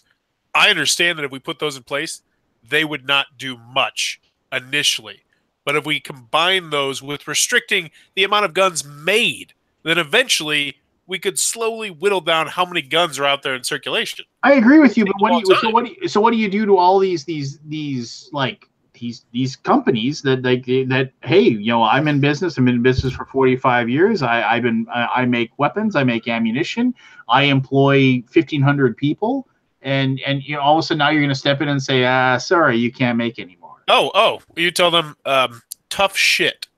Okay, well, so then the next time, then it's just so then what do you do as far as do we progress up the ladder then? I mean, do we go to do we start out pressure cookers? I mean, no. So, but here's the thing: is that it's almost an untackleable problem at this point, right? Because there's so many guns out there, and as Keith just said, guns last forever. So if tomorrow we just said, boom, you can't have any more guns, and we're going to need you to go ahead and bring those in, people are going to say, no, I'm not going to. Well, there's going to be a lot of people that say, okay, here's my gun, But there's going to be, believe that. Yeah, but I mean, there's going to be a lot of people that are just going to be like, yeah, I'm just going to go and put this in my bunker. And you're not gonna take it from me. I mean, I don't believe it's untappable. Like an actual incentive. I mean, because obviously we don't have enough money to buy. What are you talking about? We just borrowed 1.4 trillion from China. We can borrow another 1.4. If it's if we're gonna go your route of that, no, because here's the bottom line is that we still have, according to the Supreme Court, a right to own the weapons. All right, here's a question, and this is for Keith, this is for Mark, this is for Lance. Would any of you be opposed if we just said, all right, there is more guns than there are people in America. We are going to stop production of all guns in America. All these companies, you're about it. I have a problem. I have a problem with that because I don't think that you should. I mean, if we're still growing tobacco and selling cigarettes, which kill like all kinds of people. I mean, if you're going to get rid of guns, you have to make it so cell phones. And I know you hate this, Lance, but cell phones shouldn't work when a car's in motion. Period. It's inconvenient for people driving, but it saves lives. But here's my question. Let me get back. Why do you have an issue with that? There's more guns than we have people. What's the problem with restricting creating new guns in America? Here's the misnomer to that. When it comes down to the estimated guns that are out there, not all guns are operational. I could pull one out right now that I own it, keep it in your but pants. I'll never shoot it because it's an old gun. Now, I will tell you, recently I got rid of 2 shotguns and a handgun because the shotguns I'm never going to use again, and the handgun, I just don't like the Walter P99. So I took them to the gun store, sold them back, got money for them. I was happy on it. Now, I mentioned earlier that I have an AK-47, and I was talking about taking the same thing, taking it down to the gun shop and selling it. And then a buddy of mine turned around and she said, you know what? I'll pay you $100 to destroy it instead. I was like, well, I got a $600 offer. Her husband turned around and said, well, that sounds like a GoFundMe right there. GoFundMe to destroy the gun. I said, fine, I'll be willing to do it if I can raise the money for it because I need it for my son. So, and that gun I don't need. I also don't need the 75-round magazine that I have for it either. So I am willing to dispose of that gun and to destroy it in epic ways possible as long as I get the proper compensation for it. So I'm not against removing guns from circulation. And there's some older guns that should never be used. But also, you know, I mean, I have a 1908 Swedish Mauser that is still considered one of the 300 million guns that are in America. Really old rodent. Okay, so here's a question then. What if, because obviously the example I gave was very extreme because I like to start off there. What if they did something where it's like, all right, we're going to limit it to we're only going to make, this is just an odd, I have no idea how many guns are made every year. In America, whatever, like 20,000 guns. That's how many we're going to make, but only if they were buying back more than they were making. You see what I'm saying here? Do you have any idea how many guns are sold in a month? No, I don't. Yeah, he doesn't. I'm talking about new guns too. I'm talking about. Well, I'm just talking period. Somewhere around 2.3 million a month. That's where we actually have background checks done. Okay, and that's one of those facts I don't know. But what if we could rig some sort of system? And I know some people are going to bring them from out of the country, and I know that's something that you can't plan for. But if we at least started down a path where it's like, all right, we're going to restrict how many guns can be made based on how many guns were turned in last year. And yes, some of those guns are not going to be fully operational, but still, you could at least go down that path. And you could actually appease both people. The only issue would, of course, be money, finding the money to pay people back. But, I mean, just sitting there dragging your feet and saying there's nothing we could do or treating it flippantly like, well, when are we going to start treating cars or pressure cookers like that? I mean, the problem with politicians is they're just like, fuck, we can't do this, we can't do this, we're going to do nothing. Okay, here, listen to me very, very carefully. And I want you to, and I'm not saying this to be funny. I want you to honestly think about this, and I want you to consider this, okay? Okay? So, Forrest. Yes. Would you say that the very, very, very small percentage of people, of all the guns that are owned in the United States, of all the people that are gun owners that are in the United States, would you agree that it is a very, very small percentage of them that use them like to hurt other people? Absolutely. Okay.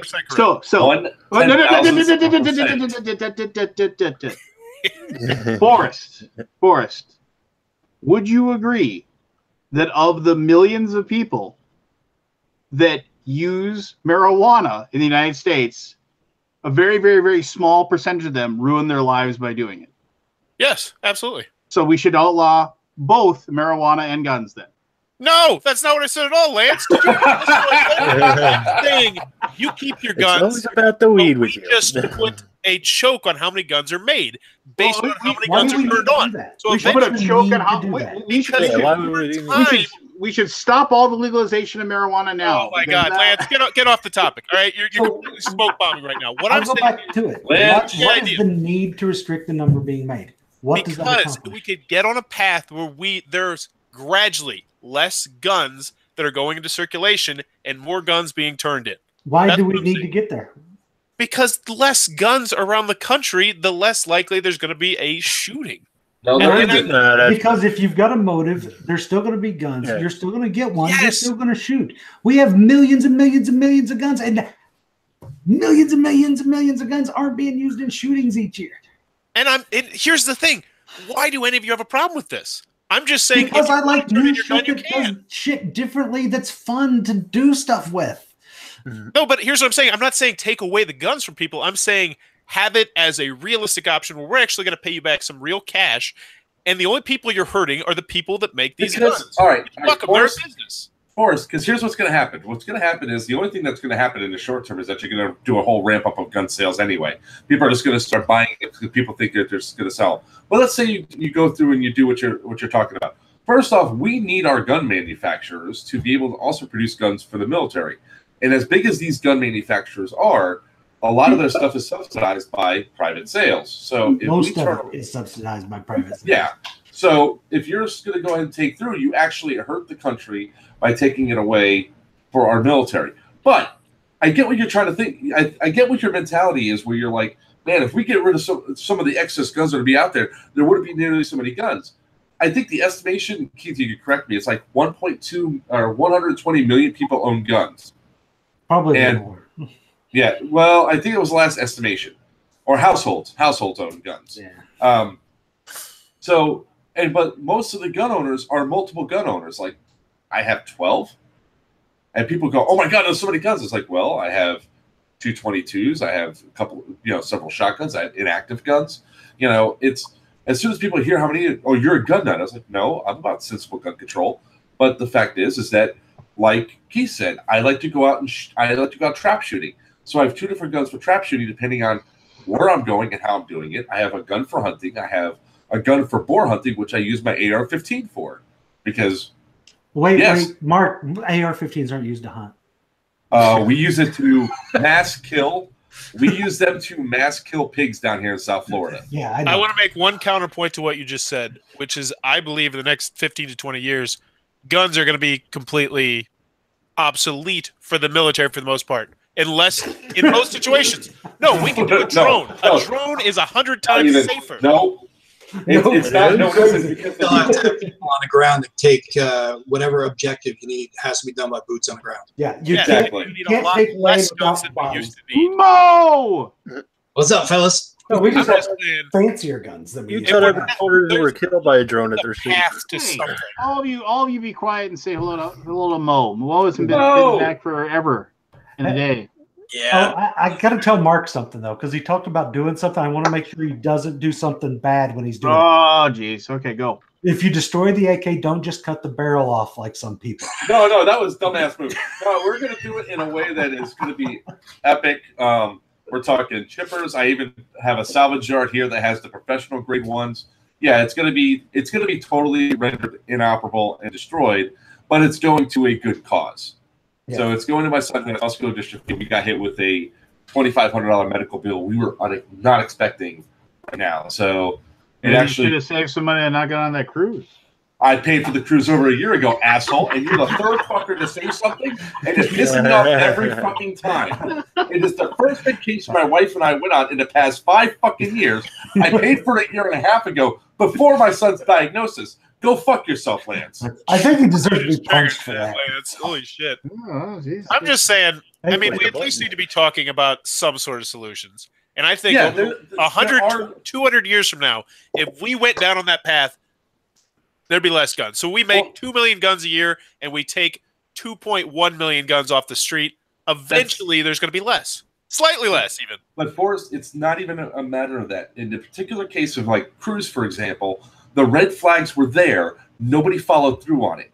Teachers didn't follow through on it. The police department didn't follow through on it when they had the opportunities to do so. The problem is too many people are worried about being sued nowadays when something like this goes down the line. And this affects me greatly because it's in my backyard, and my wife went to that damn school. I mean, not the damn school, but went to that school. So it definitely affects us greatly here down in South Florida, where things are missed, and it's missed all the time. There are people that have domestic abuse violations that can still own guns and get guns. They shouldn't be able to do that. Yeah. So there's stuff that we need to do on the back end and really focus on mental health as well, because these are where the problems are going on. So, but the other thing is, it's like most people fear the AR-15. There are, out of the deaths this year, the AR deaths are just that one school shooting. If you look at all, I have a question. Are you against government gun buyback programs where they actually are giving a reasonable amount of cash? No, I'm not. We have one of those currently in place? We'll never be able to give them enough. No. You are wrong, Lance, because you're considering the people that have enough money to buy 12, 13 guns. You're not talking about the guy that robs a liquor store who needs that $300 to pay his rent. But If okay, that- hold on. You know what that does, though? You know what? No. I want to answer this. I got this. I got this. That guy is gonna go and rob other people with the gun of their gun so he can turn in more than just one. No, you realize that. Not everyone that has a gun is a piece of crap. If they make it so no questions asked, you turn in this gun, we'll give you the $300. Forrest, I got your answer here. The problem is they don't give enough money for the guns. For everybody. But I'm saying if they could, I think that if they would give a fair amount, yes. If the police department would give you $600 for this gun, I would certainly turn it in to do it for the AK-47. The fact is, they won't. They'll give $100. They'll give $50. And I'm not talking about like AKs. I'm talking about your low-level people. I know, but I'm telling you, just giving that one gun as an example, like my 9mm gun I have. If I were to go give it to them, it's a $50 for a handgun. What they're trying to do is they get the low-income people that are criminals on the streets or like in the high crime areas or gang issue to come in and give guns away. But the joke is that, oh yeah, here's one. I got $50. Yay. They're going back to the house. They got 10 more waiting. You know, so buybacks are not that effective with it unless they're actually offering substantial amounts to convince me, hey, yeah, you know what? I could give up my AK-47. And maybe we should invest in something like that. It'll cost, and if you're looking at that, that'll be like what? Would there be 700 million? Would there be any way? 700 billion? That's nothing. Would there be any way to take those guns and make them profitable for the government, selling them to other countries or something? Then it'll just cause another cycle that goes through because they'll be shipped right back in by arms dealers. But not all of them. I mean, you'd be surprised. You'd be surprised because as soon as somebody says that, oh, you're shipping them off here, they're going to be shipped off. They're going to be bought at surplus discount, and then turned right back around and sold to, and it'll be a big cycle of, hey, look, it's the same serial number 5 times. I smell a Kickstarter opportunity here. Nope, not allowed to do Kickstarters on firearms on Kickstarter. For buybacks, though, I'm sure they would probably, someone could make an exception for that. But when it comes to the gun violence, it's a multifaceted problem. It's not the guns. It is really our society. Our society just is jacked up. I mean, if you look at all the school shootings that have happened, just for because that's what we're talking about here, school shootings, they've increased in the past 30 years, and our society has just gotten more jacked up in 30 years. And access to firearms has been here since the inception of the country, and we've never seen the level of violence that we're seeing today.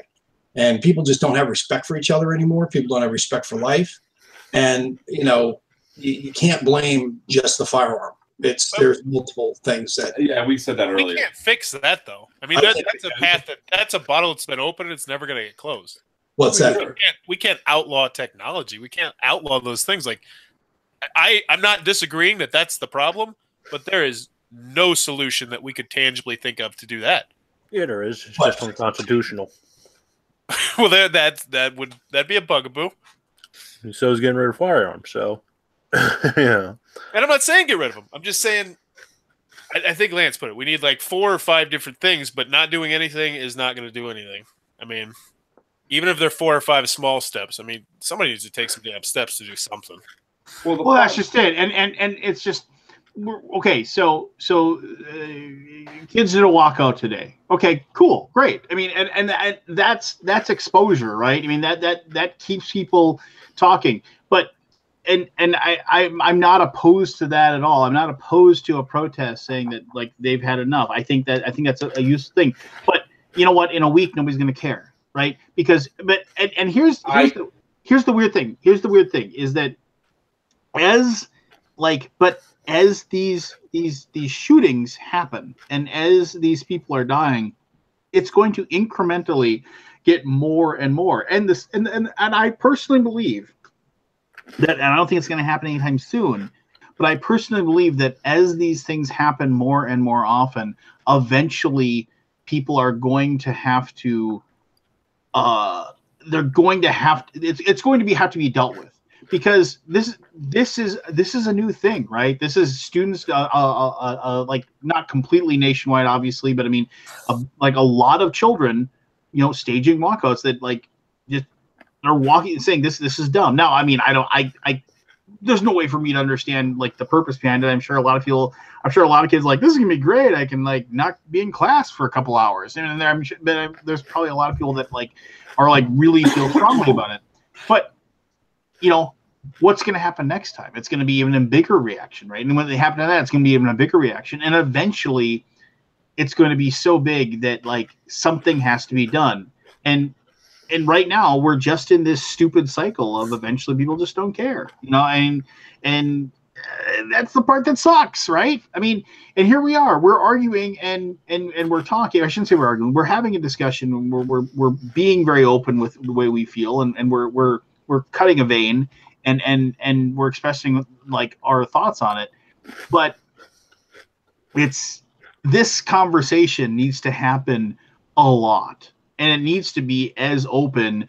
And nobody's like, no, I mean, a lot of us are pretty diametrically opposed on this issue, but in this conversation, but we're actually having the discussion openly and being smart about it, and not just calling people stupid or whatever, and this is the conversation that needs to happen at dinner tables all over the nation, and online and in social media and whatever. And to basically, because I think that's how it's going to happen. It's going to have to organically grow to the point where legislation and the legislators are going to realize that it's such a big problem and people are this passionate about it that they're going to have to do something about it, or they're not going to be able to keep their job, and they're not going to be able to be a senator anymore. They're not going to be able to be elected president, all of those things. And this is a good thing. I've got a very unpopular opinion that hasn't been brought up yet, so I'll take a swing at this. Oh, good. We need to give free college, and we need. No! I'm about to back this up with some stats right now.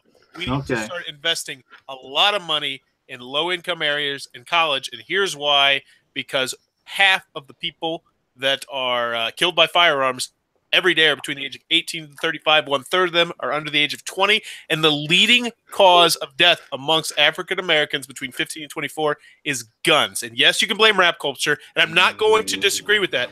And I'm picking this up on there's a gun website. Yeah, but here's the thing. That statistic about the leading cause of death, that may be of unnatural causes or non-medical related causes, but it's still hypertension. And 15 to 24 of that age range. So here's the thing. I'm against free college. Well, in a sense of that, because that's the thing that was perpetuated. Now, I used to be a college admissions advisor for for-profit schools, and I can tell you right now that that sort of promise and mentality is wrong. What we should be doing is a comprehensive post-secondary educational system that includes vocational and college, and actually have the stuff that's set up for people to be properly assessed to say, hey, look, I hate to break it to you, you're not going to be a nurse, a doctor, or a lawyer, but you know what? You'd probably be really suited to be an awesome electrician. 100% agreed. That's what they do in Germany, and I think that's, yes. I did not mention that part, but yes. But here's, once again, this is a problem where you say, oh, look at what's the population of Germany? Why? I'm talking about Jesus Christ, Lance. No, but I'm talking logistics here. It's great to have these pie in the We just sky agreed ideas. that we like the crafting system where you could go and be a carpenter, you can go be an electrician. So that's what we're talking about, not the gun violence in Germany. No, I'm not talking about the gun violence in Germany either. I'm talking about what the population of Germany is. You're saying that's what they do in Germany. The thing is that I don't know offhand, but I'm just going to pull up. I'm going to Google population of Germany. Well, you're pulling that up. I just think it's really telling that Okay. half of the people that are killed between the age of 18 and 35 are with guns. Or not 18, half the people. 24, you said. No, that's the 15 and 24 is the homicide in the African Americans. Either way, these young people between the age of 15 to 35, they lose hope and they have to turn to guns or gun violence or something like that. And we need to instill more of a sense of hope because it's not as easy as it used to be. You used to be able to get a college degree, get a job that would pay for you, pay for your wife. She didn't have to work. And that's gone. So these kids do not have hope. A lot of them do not.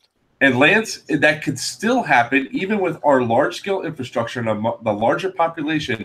Comparing it to Germany, Forrest, don't compare it to Germany. Compare it to the straight facts of we already have a large population of people that are going into college. The problem is, first off, we need to strip out the for-profit sector right now of our country, because the for-profit sector is what's also jacking up our student loan rate. So if you take the for-profit sector out, which takes out $1.1 trillion of student loan debt. Shut up and listen for a second, because this actually I know. You eliminate the for-profit sector, and then you have all the state schools and everything else. You actually can have affordable secondary education, post-secondary education that people can go into and do it. And with the lower income brackets, with Pell Grants and everything else, they should not have to pay for education.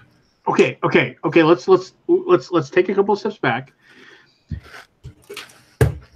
You're going to eliminate for-profit education. Okay. So what makes you think that like these? I mean, and admittedly, I would argue that like a lot of these colleges might, they charge the F out of the kids that go there, and the student loans or whatever. It's all a big scam or whatever you want to call it. It's all a big whatever. And you're not, all businesses are like that. Anything where somebody is making money and they're all looking to make as much money as they possibly can, right? So but regardless, the bottom line is that people that that have skills want to be paid for those skills. The vast majority. If they know what they're doing, whether it's running a school or teaching a class or what have you, they want to be paid for them. So when you have schools that are high-end schools like a Harvard or a Yale or a Princeton, that's different. Just let me finish. So you're going to eliminate for-profit schooling? I mean, you're going to like you do realize then that like the people that like have these skills and want to go and do that is that they, it's they're not going to do it anymore, right? I mean, it's just like, oh well, I'm not, because all of a sudden now we're and Kyle pointed out Harvard has an endowment of $24 billion, blah, blah, blah. Each student can, yes, Harvard has an incredible endowment, but that's the thing, it's a business. They don't have to use their endowment. Wrong. They are a nonprofit. They're a nonprofit? You mean nobody there makes any money? The school itself is nonprofit. I'm not talking about the school. I'm talking about the people that work there. The people I'm that run talking about the the institutions that are for profit, Lance. You have ITT Tech that ran up almost $500 billion in student loan debt of people that were not supposed to, should not even been enrolled in that school to begin with. And that's the problem that goes on.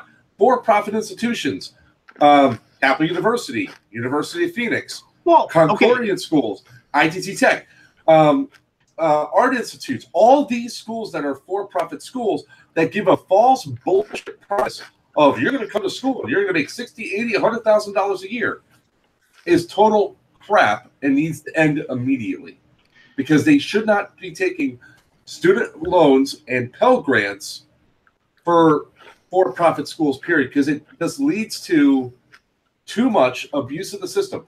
That's why, like, ITT Tech, their prime time that they would show their ads for their school was during, like, Judge Judy and Wapner and all these other places where low-income people would be home watching it to attract those things.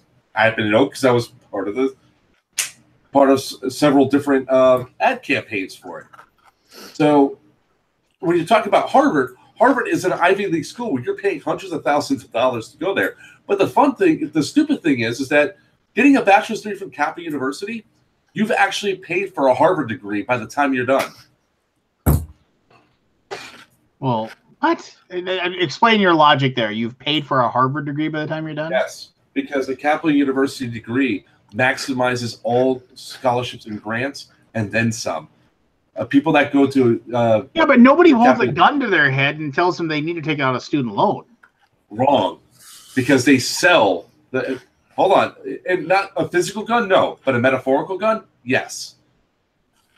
I want to build on that even one more step, and Lance is going to love this one.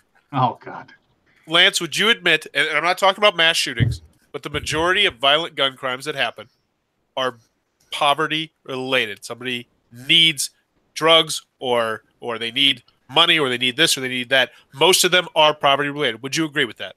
I would have to see stats. I mean, I honestly, I think I remember that like most gun related incidents are drug related. I mean, hey, that and most of the time when you're dealing drugs, it's because you're in poverty. Most of the time, universal basic income. There we go. No, there we go, baby. No, Give them hope. No. You can't just give money for nothing. You can't just hand out cash. It doesn't work like that. It's money for nothing, chicks for free. I'm just saying, you're gonna have a lot less people getting shot at liquor stores because they're having to rob it or do this, because those people can just go home and play video games or smoke weed or do whatever the hell they want. But all this comes back to weed with you. No, I'm just saying. Let's be realistic. They introduce universal basic income. Marijuana increase is going to go through the roof. Where is this money going to come from? And don't just say, well, we'll take another $1.4 trillion from China. What's your plan for instituting a universal basic income? Fuck if I know. Borrow $1.4 trillion from China. We already did it. Why can't we do it again? You laugh at that. Why? How about instead of universal basic income, how about we just raise the minimum wage to an actual livable wage? There we go.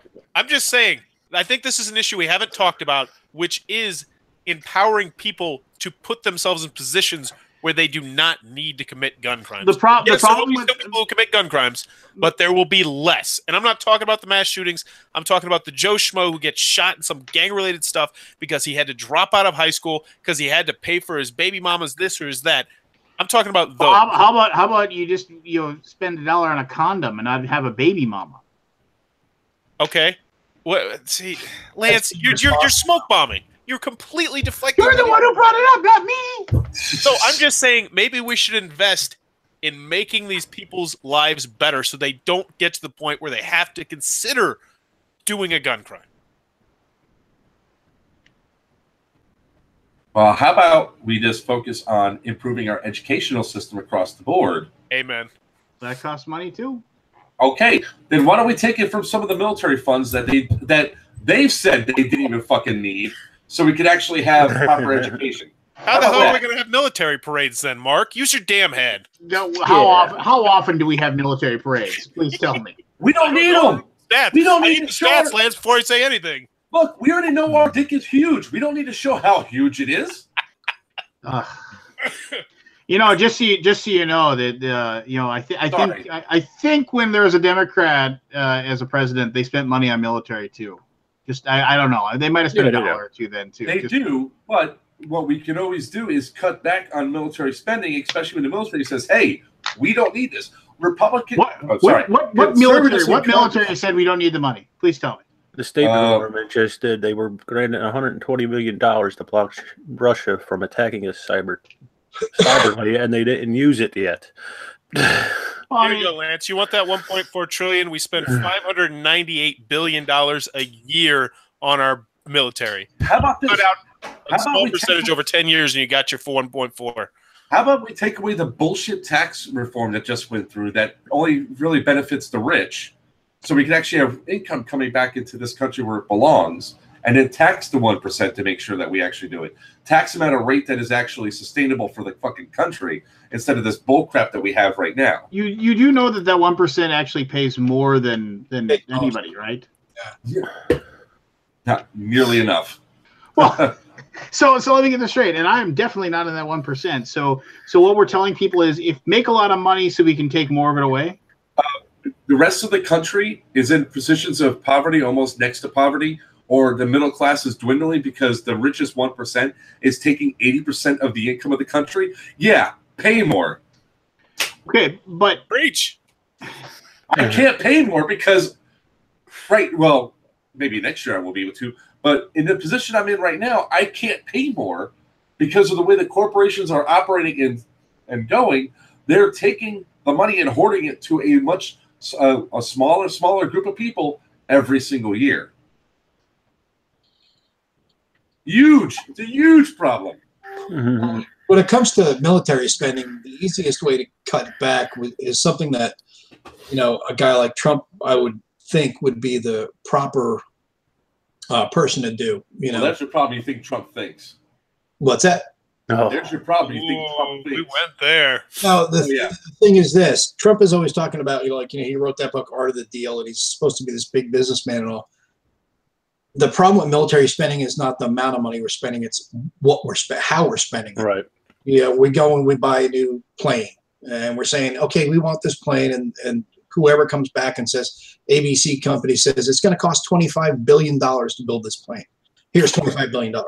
No, what you say is we want this weapons platform, and we're going to pay this much money, and people will do it because there's no reason for us to be spending billions and trillions of dollars on R&D for these weapons platforms that some of them don't even come to fruition, or they take 20, 30 years. Right. They do cost a lot of money. They are high tech, a lot of them, but they should not cost what we're spending. And that's where the cutting should come. You can never cut your military, but we do be in the world's policeman. But that's all part of the military industrial complex. That's, it's all big business. And every president, regardless of Democrat or Republican, is always going to be doing, using the military in that way. We shouldn't be doing that. We should only use our military, in my opinion, in defensive reasons and offensive when necessary. But I also believe that if we're going to go to war, we're going to send guys to war. We don't go punch you in the nose. We'll conquer you and make you the 51st or 52nd state. That's the only time we use our military. But when we do, we use it, for real. What we're doing now is we punch people in the nose and then we rebuild them back up because it's all part of the big business that, is driving all this crap. And we're sending guys off to get killed, maimed, and everything else for no reason. And that's spoken as a veteran. We shouldn't be using our military in that way. Do you think we should get rid of lobbyists? Yes. Yeah, absolutely. They have way too much power. I'm sorry. I got a potty mouth tonight. I'm sorry, everybody. You all got me fired up. Good. It's good. Let it out. This is the kind of conversations people should have. Open and honest conversations.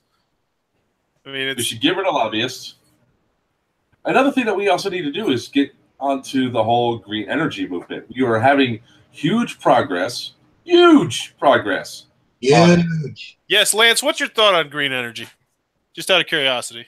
Well, it's viability. It's how we should implement it. I don't know. Can I have a green energy? It's good. So that's my view. I was on the Green Energy Environmental Committee for the town of Davie for about a year and a half, and we actually had a company come in and give us an analysis of what would happen if 35% of the homes in the state of Florida, South Florida specifically, they did the Tri-County area, were to convert their roofs to solar power, that it can actually provide 65% of the power within the FP&L service area. So you're almost doubling the output of what you're taking in, because most of the houses aren't available to do it, and it's being rejected. People are not doing it, and they're saying, well, the initial cost. Well, yeah, sure. The initial upfront cost of, hey, I'm buying a car right now. I'm going to spend $50,000, but my other car that's sitting here is, costing me $50,000 a year. It's the long-term effects of what we were doing. We need to invest in the infrastructure for green energy.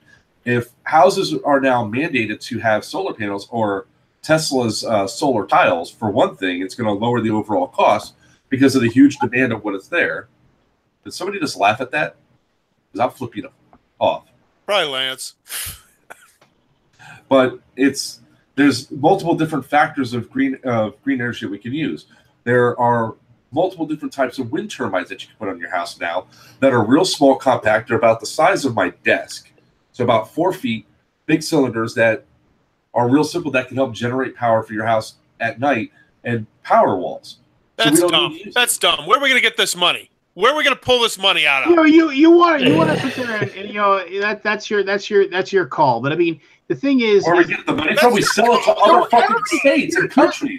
Here's the deal. Everybody's got ideas, right? Everybody's got this idea of like, oh, this is a great idea. But you know what?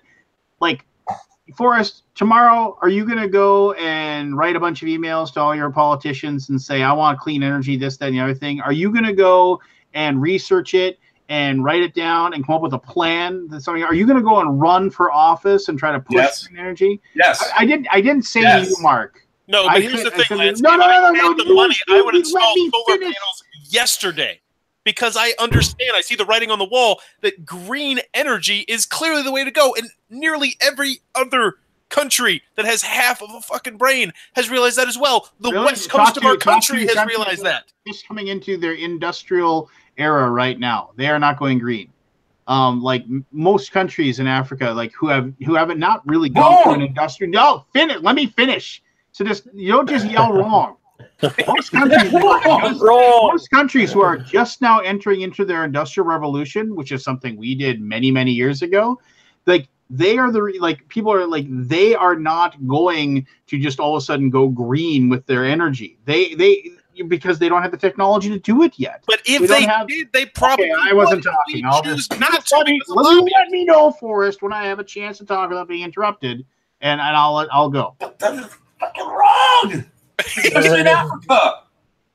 What? In Africa, they're using more and more solar power because they have no infrastructure. It's like their biggest thing that they're doing now. So they're actually leapfrogging past the fossil fuels. Actually, but no. The thing is that you'll have to show me the link for that. But I read a report. It was a few months ago, immediately. But like they were talking about greenhouse gases and the problems they're having with that and those things, and what there's going on is that there are lots of countries that can't like abide by what these protocols are to cut down on emissions and things like that because of the fact that they have to rely on fossil fuels right now because of the fact that they are trying to better their country and have an actual sustainable economy within themselves. And we can't expect them to all of a sudden, hey, you guys need to stop developing over there and start getting on not burning up coal or natural gas or things like that. Well, so what you were saying before earlier, Lance, about is Forrest gonna email his politicians or get involved or run for office and stuff. That's a good point that ties into what you're saying. Part of the reason why these things don't change is because one of the things we were saying before needs to change is the lobbyists. The other is we need to clean out the politicians. It should not be a career for these people. Term limits. They should be in for a couple, maybe 3 terms. That's it. Well, who's gonna vote for term limits? They're not going to vote themselves out. Yeah, that's the problem. You can't have these people kept, having that total control and then having lobbyists paying everybody off, and you have this vicious cycle. You need people like us that want to serve the country and go in there and serve for 4, 8 years, whatever. Do your thing, introduce new ideas, and the best ones will rise to the top. The other ones will fall by the wayside. But the only way to do that is to get rid of these people that are just like professionals that sit there and work there 30, 40 years and then get paid for the rest of their life. That's the thing. You should be serving and get out. Lance, I gave you a link inside of the chat there. I'll have to read it, but I mean, I'm skimming it right now, and this is I'll have to read the whole thing and go more in depth. But I have a question for Mo on this. I don't think that's realistic that'll ever happen. But I mean, and I don't want to bring up I love Bernie, but he brought up getting rid of lobbyists. And I think getting rid of lobbyists would accomplish the same task, because you would actually be, I mean, if your constituents would actually get you out if you're not doing the right thing. I think they should. Yeah. No, I mean, it should, but that's half the problem is the lobbyists. And because there's this like symbiotic relationship between lobbyists and politicians, and that's across the board. It doesn't matter what, whether it's Democrat or Republican, they're all basically, it's all the same game, for the politician, because they're all going in and coming out millionaires.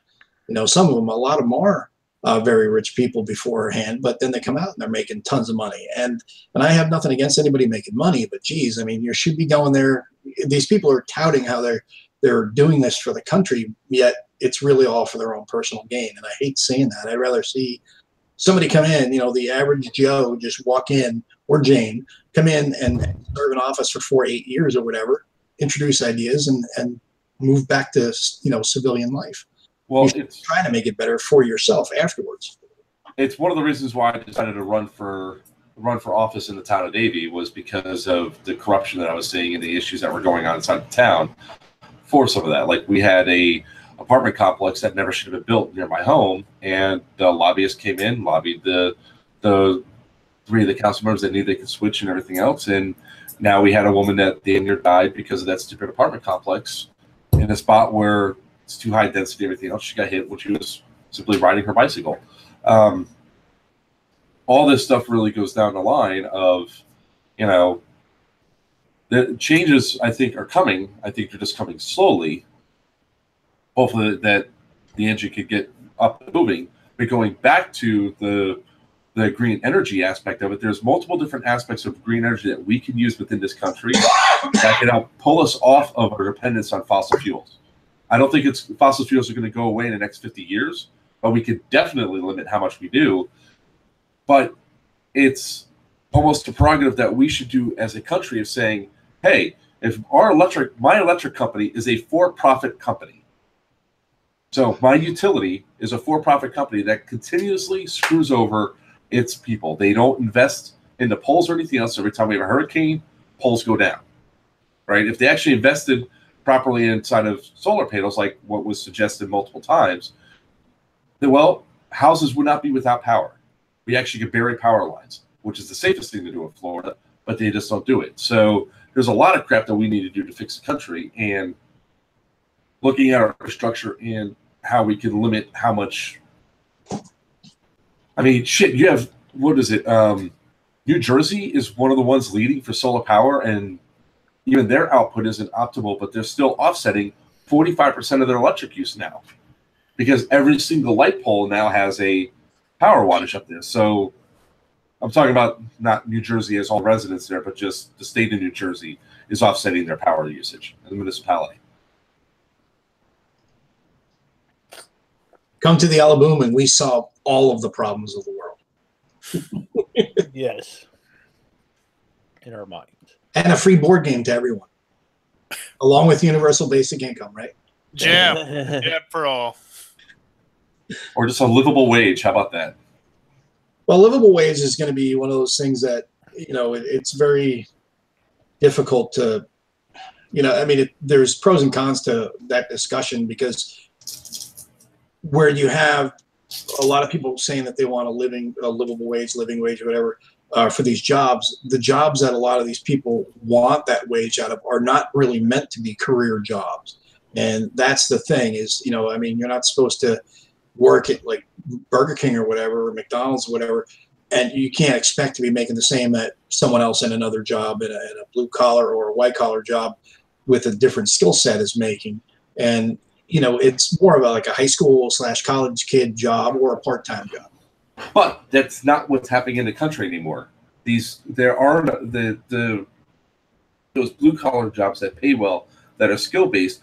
We have programs since when I was growing up. When I was growing up, it's like, you don't want to be a trash collector. You want to go to college and you want to be severely successful.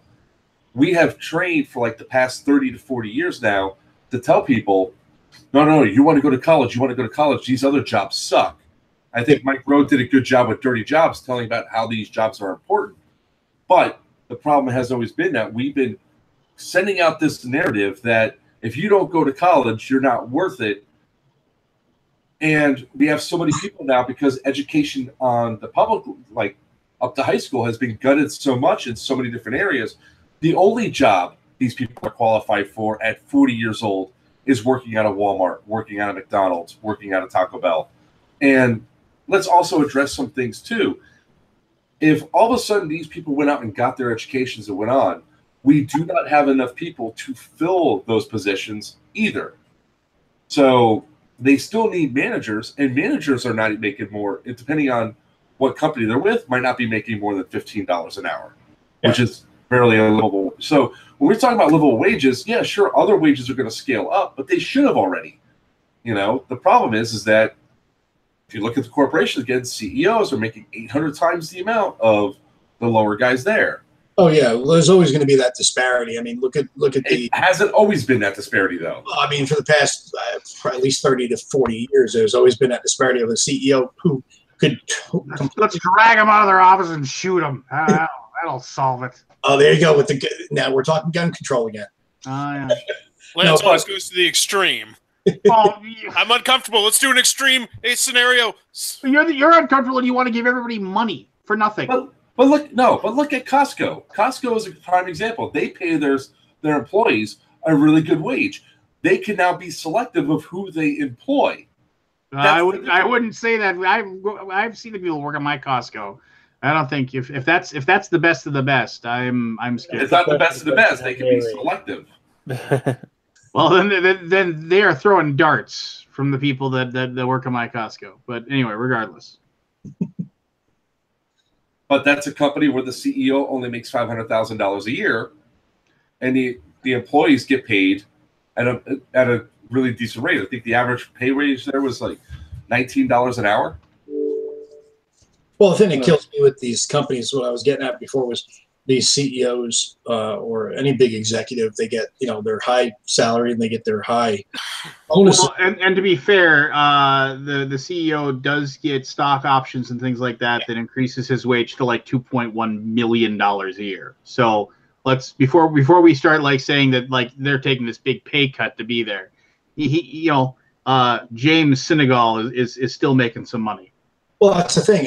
I believe that the CEO's pay and the executive's pay should be tied into directly the business's success. So it should be just like with athletes. You get your base salary, your base contract salary, and then you should have, if you're demanding $50 million contract, okay, well, I'll give you $2 million a year, and then I'll give you this much more for hitting this many home runs, scoring this many goals, so however many touchdowns, whatever. And it should be incentive based, the same for everybody from the CEO all the way down to just the average worker. So I once read this was a really good like explanation of like, why do like CEOs make so much money? Well, okay, so CEOs they'll make 4 decisions a year, like 4 decisions that comes down to the buck stops here. You need to make up your mind on these 4 things. If they get one of those wrong, they're out of a job. Yeah, but they also get that massive golden parachute too. Perhaps, but they are out of a job because they've cost their company so much money. The person answering the phones at the reception desk makes probably 100 decisions a day as to how I'm going to handle this phone call. But if they screw up 50 of them, the company isn't going to notice anything. It's not going to change anything. Now, does that mean that there is a disparity, and there probably shouldn't be that much disparity, but let's face facts. The CEO has a very important job, and they should be compensated for that. Absolutely. Yeah, no, I totally agree. I just think that it should be tied into the success of the company. You can't have like these CEOs. How many times do you see the CEOs that fail with the companies that they were in charge of before have failed, and because they're part of that CEO club, they keep going from one high job to another, and they don't have the success, and that's where all the other workers end up paying for it because they have to cut jobs and things like that. So okay, I want to talk about green energy here just for a moment. So like a few years ago, my wife and I were like trying to decide if we're gonna like live in our house. Like this house is like gonna be the one house we live in for the rest of our lives, and we don't believe that's what we were gonna move. But if it was gonna be like the place where we live, I was like, well, maybe we should go green energy and like get solar panels on our house and everything like that. Because, and admittedly, I live way up north, I don't get enough sun on my roof to make it worth the money. It would take something like after like all the research or whatever. It's something it was like decades before I'd even get the money back that I put into for putting solar panels on my roof. Yeah, but there's other green energy that you can tap into. There's wind. Okay, well, there is wind, yes, but my co-op thing, one of the things is you're not allowed to build a windmill in your backyard. That's why I said there's a different type of windmill now that you can use that are actually being employed in Chicago and all that, where it's a. Let me see if I can find it so I can send it to you. It's smaller, and you can put it pretty much as a row at the top of your house. No, we're not allowed to build things. You can't even have. You can't have anything above your house, like above your roof or anything like that. Do you know what that is? On your roof. Curiosity. It's because they want the houses to look a certain way. Yeah, and that's I'm not allowed to have a shed in my backyard unless it has the exact same siding as my house. I can't have a chain link fence because they want to have things look a certain way. Yeah. And so LA stuff. So yeah. I mean, I'm not, and that's just me, right? I mean, but everybody is like, oh, you should go green. Well, a lot of people don't have the option, and it's just like, I don't, I don't have the ability to put a windmill in my backyard. My house, because I live way up north, I don't get enough sun for it to be worth my time. So what am I? So if the country decides they're going to go green, I have to have this stuff, even though it isn't viable economically for me. I don't think it would fall on you. I think that would be the municipality. Yeah. So I'll address that for you, Lance. The thing is that while you might not be able to, if the majority of the rest of the country is actually in solar panels that are using solar and wind, that then sells the energy to your state, which happens all the time, your energy bill will decrease, and our dependence on fossil and nuclear fuel will also decrease. Oh, here it is. What we need is somebody to do a Kennedy and say, before this decade's out, I want us off fossil fuels or whatever, and to push the country in that direction. But I think eventually that will happen because we're running out of fossil fuel. Yeah. Yeah, but what the latest all that fossil fuel, so I don't know if that'll happen anytime relatively soon. It's actually not the worst. I just feel by going against it, you're just fighting the future. I mean, I think get his point. No, I get his point where he doesn't have. It's not feasible for him. Solar, he doesn't have access to solar. Why do people think it's funny the way I say roof? It's the roof of my house. Yeah, it's roof. ROOF. Roof, not RUF. Rough. That's what a dog says. I don't know. Each time you say roof there, Lance, my dogs perk up and say, bread? You But that's like one design. I just shared one design that's inside of there, Lance, that I'm trying to find the other one that's a much more compact design that are designed for residential homes. See, that would have to be part of that Kennedy moment where you'd have to say, I want us to get off the fossil fuels and we need to find alternative. Okay, so then but we have all these people that are employed in there's no way that do a shift thing. I'm telling you that right there. If I said I want to put this up on my house, they would say, "Get the fuck out of here." that would be the response that people would say if I said I wanted to put that on top of anywhere in my yard or on top of my roof or anything like that. But regardless, that's the apples and oranges. But okay, so we have all these people that are employed by natural gas companies, by coal companies. That then let us shift to green energy. Well, you say okay, but that isn't. But everybody has shifted. Okay, how does that happen? Explain to me how that happens. How the shift happens? Yeah, explain to me step by step how you can go to these companies, convince them that they're going to shift, and then how they're going to do it. So first thing is, let's look at coal. So what All right. Is this the first step? First step, look at coal. Okay, what's the second step? So first step, looking at how many people are employed by coal. It's okay, so let's Google it. The whole thing, like both mining it, processing it, like the actual burning of it, the actual like everything. So like number of people employed. I love the fact Mark is here because we share so many opinions that are similar, and he's so much more eloquent and intelligent about them. I've never been accused of being eloquent and intelligent. I'm kind of like a bull in a china shop when I argue, but I agree with most of what you're saying. Well, what you could do is in that situation is these companies that are producing coal or whatever current energy that we're using now, get these companies, of course it would have to be incentives of some sort to transition, and by transitioning they'd stand up new parts of their company that would be concentrating on the new technology while the existing technology was still in use. And over the course of 10 or 20 years, that would start to phase out and phase in. That would be one potential way of doing it. Yeah, it could be done. Look at the guilds transferring into, factories. I only find the only thing I can find is because it's such a buzzword. They're talking about coal mining is like 80,000 people, but I'm trying to find. If you then search to see how much it is for solar panel installation and creation, it jumps up to a much larger number because it is something that between manufacturing and maintenance and installation, and then power generation, just in solar panels is extremely high. Same thing with wind turbines and everything else. There's also this is from 2016, but I found a stat it was like right around 1 million people. But that's not, who knows? And that's just coal mining and refinement and transportation. So there might be something more to it. But okay, so let's just say it's 1 million people. So are you going to tell those 1 million people go learn something else? Well, here's the thing. And I want to give you a great example from the election. And I hate Hillary Clinton, but she said, we're going to put coal out of business, but we're going to come back and we're going to invest millions of dollars to train you to do something else, most likely with green energy.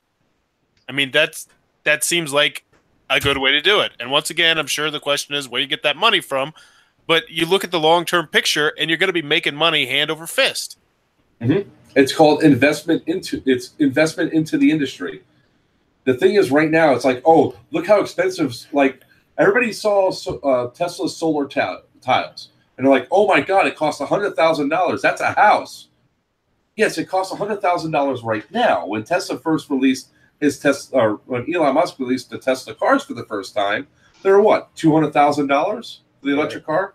Now look at them; they're releasing a $30,000 car. Well, but compare the $200,000 car to the $30,000 car. You're giving up a lot of the cool stuff. So, but originally, when we first launched it out, the thing was it was all a matter about generating, getting the batteries, the factories, and everything up and running. Same thing with the solar tiles. If we start having solar tiles, there's so much stuff that is in green energy right now, and investing and innovating and making that stuff better. First off, it helps our environment. We get off fossil fuels, and you have ways also, Lance, of generating. We'll get off of fossil fuels the moment they start drying up. When we're forced to do it, or if our coastlines. I don't believe that the Netherlands got off, or they're either off them or they will be. Please do not quote a country with a minuscule percentage compared to us. It doesn't matter. It's still. I'm going to agree with Lance on that. I'm going to agree with Lance on that. We cannot quote other countries because if you look at those other countries, they're compact land masses that they're in. Like Germany's doing it, and a lot of those countries are doing it. They have compact land masses, mass amounts of public transportation, and significantly fewer cars than what we have. So, a totally different mentality. What I'm saying is it caused a chain reaction where the rest of the European nations are following them. All we need is one state like California is doing to be successful. Well, they're doing it out of necessity because it's $6 a liter for gasoline.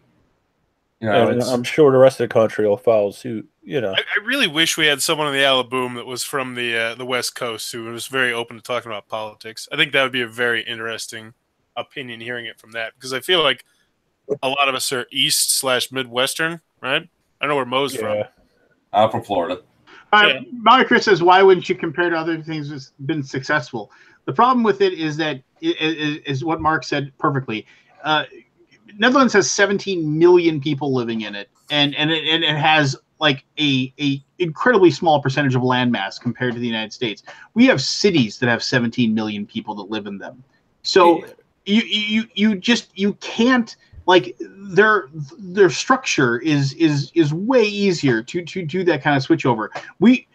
People don't understand that, like, you know, we have a situation where it's like we have wide open spaces in the United States, and that's something that isn't really evident in other countries. I mean, it's just like everything. I'm not trying to be like Maui. The problem. Okay, see, he's reacting to it, and I'm just going to say this, and it just. You absolutely can, yes, but it doesn't. It isn't really a fair comparison. It isn't. It's not a fair comparison because there's so many factors that are different between the two.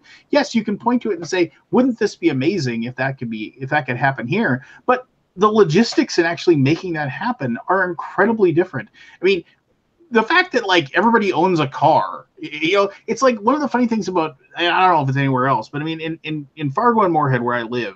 It's like you'll go to a restaurant and you'll see the parking lot is filled with cars, and you're like, oh, geez, is it busy? And you ask me, and most people when they see that they say, oh, it's incredibly busy in there. But you go there and it's like you walk in and you realize, and half the restaurant's empty. Why? Because everybody drove their own car to get there. But it's still like, so 4 people drove 4 cars to get to this restaurant to meet and have dinner, and that mentality is not there in the EU. No, it isn't, because of the fact that people just, you know, the fact, like, people in the EU don't own cars. I mean, they just don't. You know, I mean, it's just like, you know, I don't have to. I can ride a bike because it's a mile away to go to work. Yeah, we also need mass transit infrastructure then at that point. Yeah. That reason. And they have that. And that's just it. I mean, it's just so. And one of the and whether you like it or not, I mean, we have this like weird, like, old West mentality here where it's like, I want to get in my car and just drive and just I'm gonna go somewhere, you know, and it's like we have this weird like expansive freedom mentality, and you can compare things all day long, and you can take ideas from it, but you also can't just assume that, like, oh, well, they did it, so we can do it. I mean, I think that's a very short-sighted opinion on it. Well, I think your opinion is short-sighted, though, Lance. I really do. I think it goes back to the argument that I had that most people didn't like, but you start small. You start with the ball rolling, like Barry said. Do it in one state. I mean, the fact. It's not going to happen overnight, but if we just keep working towards it, it's only going to grow. Well, I agree. But it's just I don't know. I think a lot of people, they want to just, like, you know, you say, like, how do you eat an elephant? You one bite at a time. I think a lot of people, it's just like getting rid of guns. It's just like, oh, we're going to get rid of them all. Well, no, that's not going to work. You know, you have to work your way up into that point where you can understand it. And Maui, maybe you're right. I don't know. I mean, maybe you're probably way more educated on the situation than I am, and maybe I need to research it more. You know, but I don't see people like I don't see people ditching their cars in the United States and saying I'm going to start taking a bus every day. It's just, I don't know. That's not happening. I wasn't talking about cars. I was talking about energy in itself. Most of the people in this country are either on the East Coast or the West Coast. All right, not in the middle. We all know that it's all open prairie bullshit like that. So along the coastlines is the most. Tell that to Indianapolis, where you where I can't find a home. Most. Said most. So if we could take care of the energy in the eastern coast with solar, wind, or whatever hell they come up with, you know, the middle's the middle. We'll deal with that later. But that's probably going to be 75% of the energy used in the country. You also have title Yeah. stuff that's going on. But Lance, or going back to Forrest, Lance is right where it's very different. Like here in South Florida, we can't go to an effective mass transit system because of the way we built out our state. It is wide roads, distance between houses, and everything else. It's very difficult to. We can't even get. I live in Fort Lauderdale.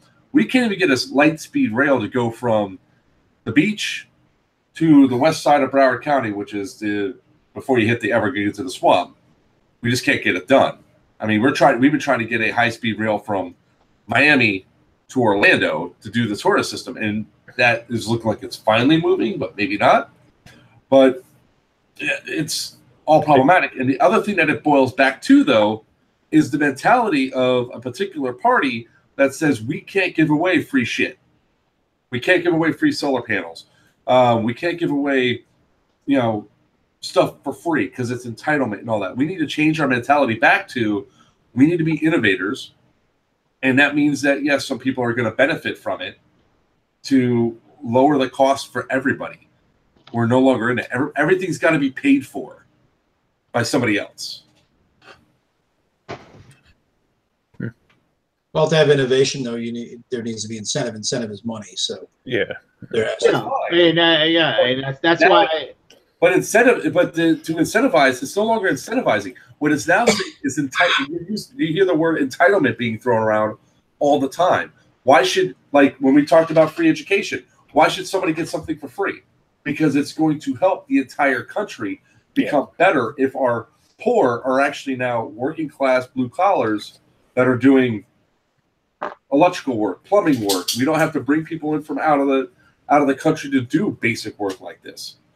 Well, if you're going to do something like that where you had free, like just say free education, for trade school or college, whatever the person chose, it would have to be like there would have to be a payback of some sort.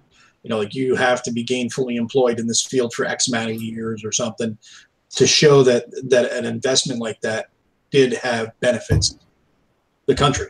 Because if you're investing in somebody and they work and they want to be an electrician, they're an electrician for 5 years. Okay, you got 5 years worth of work out of that person in that industry. So there was, they provided a service to people and they were an employee at a company. So, something like that would have to be the way to go because, the entitlement thing that's definitely, it definitely raises people's hackles because, it's got a bad connotation now. I'll counterpoint that with what the investment is. They go to, like, say you have somebody that's currently now using on every means of assistance known to man right now. They're on HUD housing. They have, food stamps and everything else. They're getting stipends and all that. You then say, here, you're going to become an electrician. They go through, become an electrician, start working on it. Well, now they're going to start earning money to where they won't be on public assistance. That's where the investment is, to get them off of public assistance. That's what we should be going for. The goal is instead of sending a stigma out there of, oh, why are you on food stamps if you drive a Mercedes? Because I owned a Mercedes before I needed food stamps. Or like some asshole said earlier, why'd you go on a cruise when your son needs $2,500 for medical care? Because I paid for the cruise well beforehand. It was non-refundable. Well, you should have seen into the future and knew that you were going to need the money for something else. Yeah, I never knew my son was going to be diagnosed with muscular dystrophy. We've definitely changed our spending habits since then. No, I know. I hear that. But it's those sort of things that we need to sort of change our mentality on. That because you hear it all the time in the news, like who's going to pay for green energy? Well, how about the electric companies that have been making billions of profit off of us for all this time invest in it? To go to, yes, they're going to have a deeper out of pocket, but overall the bills are going to decrease because they can then sell the energy somewhere else. Or like how it was said in the chat earlier, where Nevada made it illegal to put solar panels on your own fucking house. That is the most ridiculous thing I've heard. Yeah.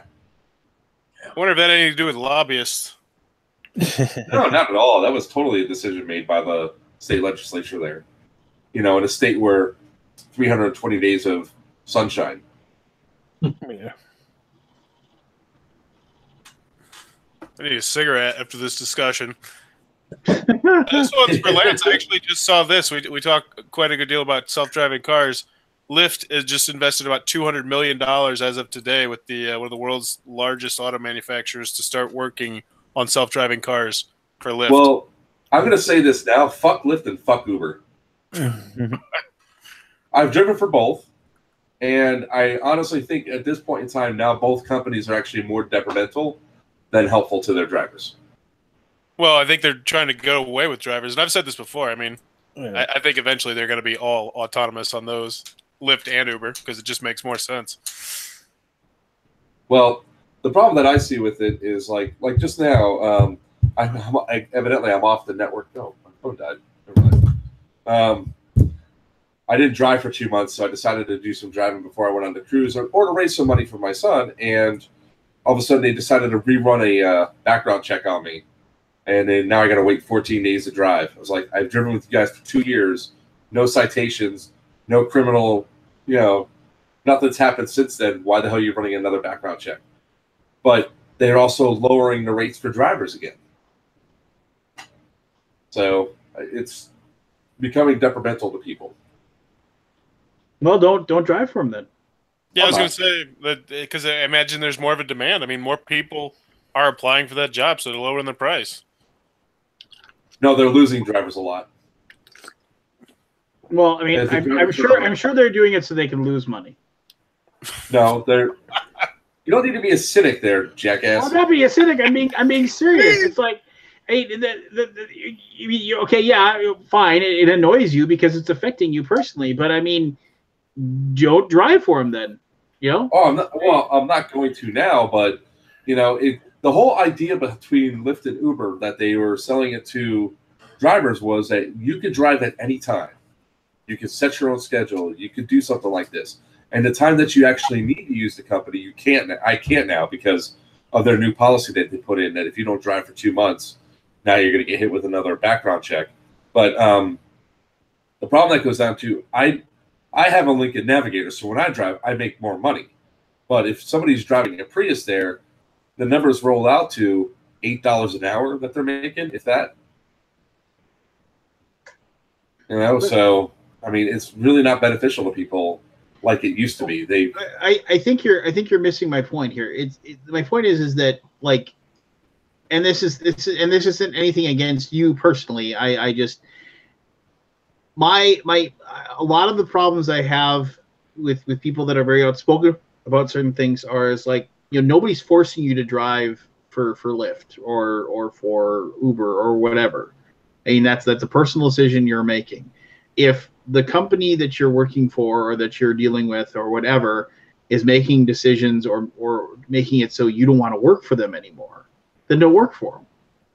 I mean, like, I realize it is a very like unsexy like thing to vote with your wallet on something because I do it all the time. Because but it feels incredibly ineffectual, right? I mean, it's like, well, I'm not gonna order from this company anymore, and as they're like thumbing through their, oh yeah, I don't need, okay, fine, I lost your $60.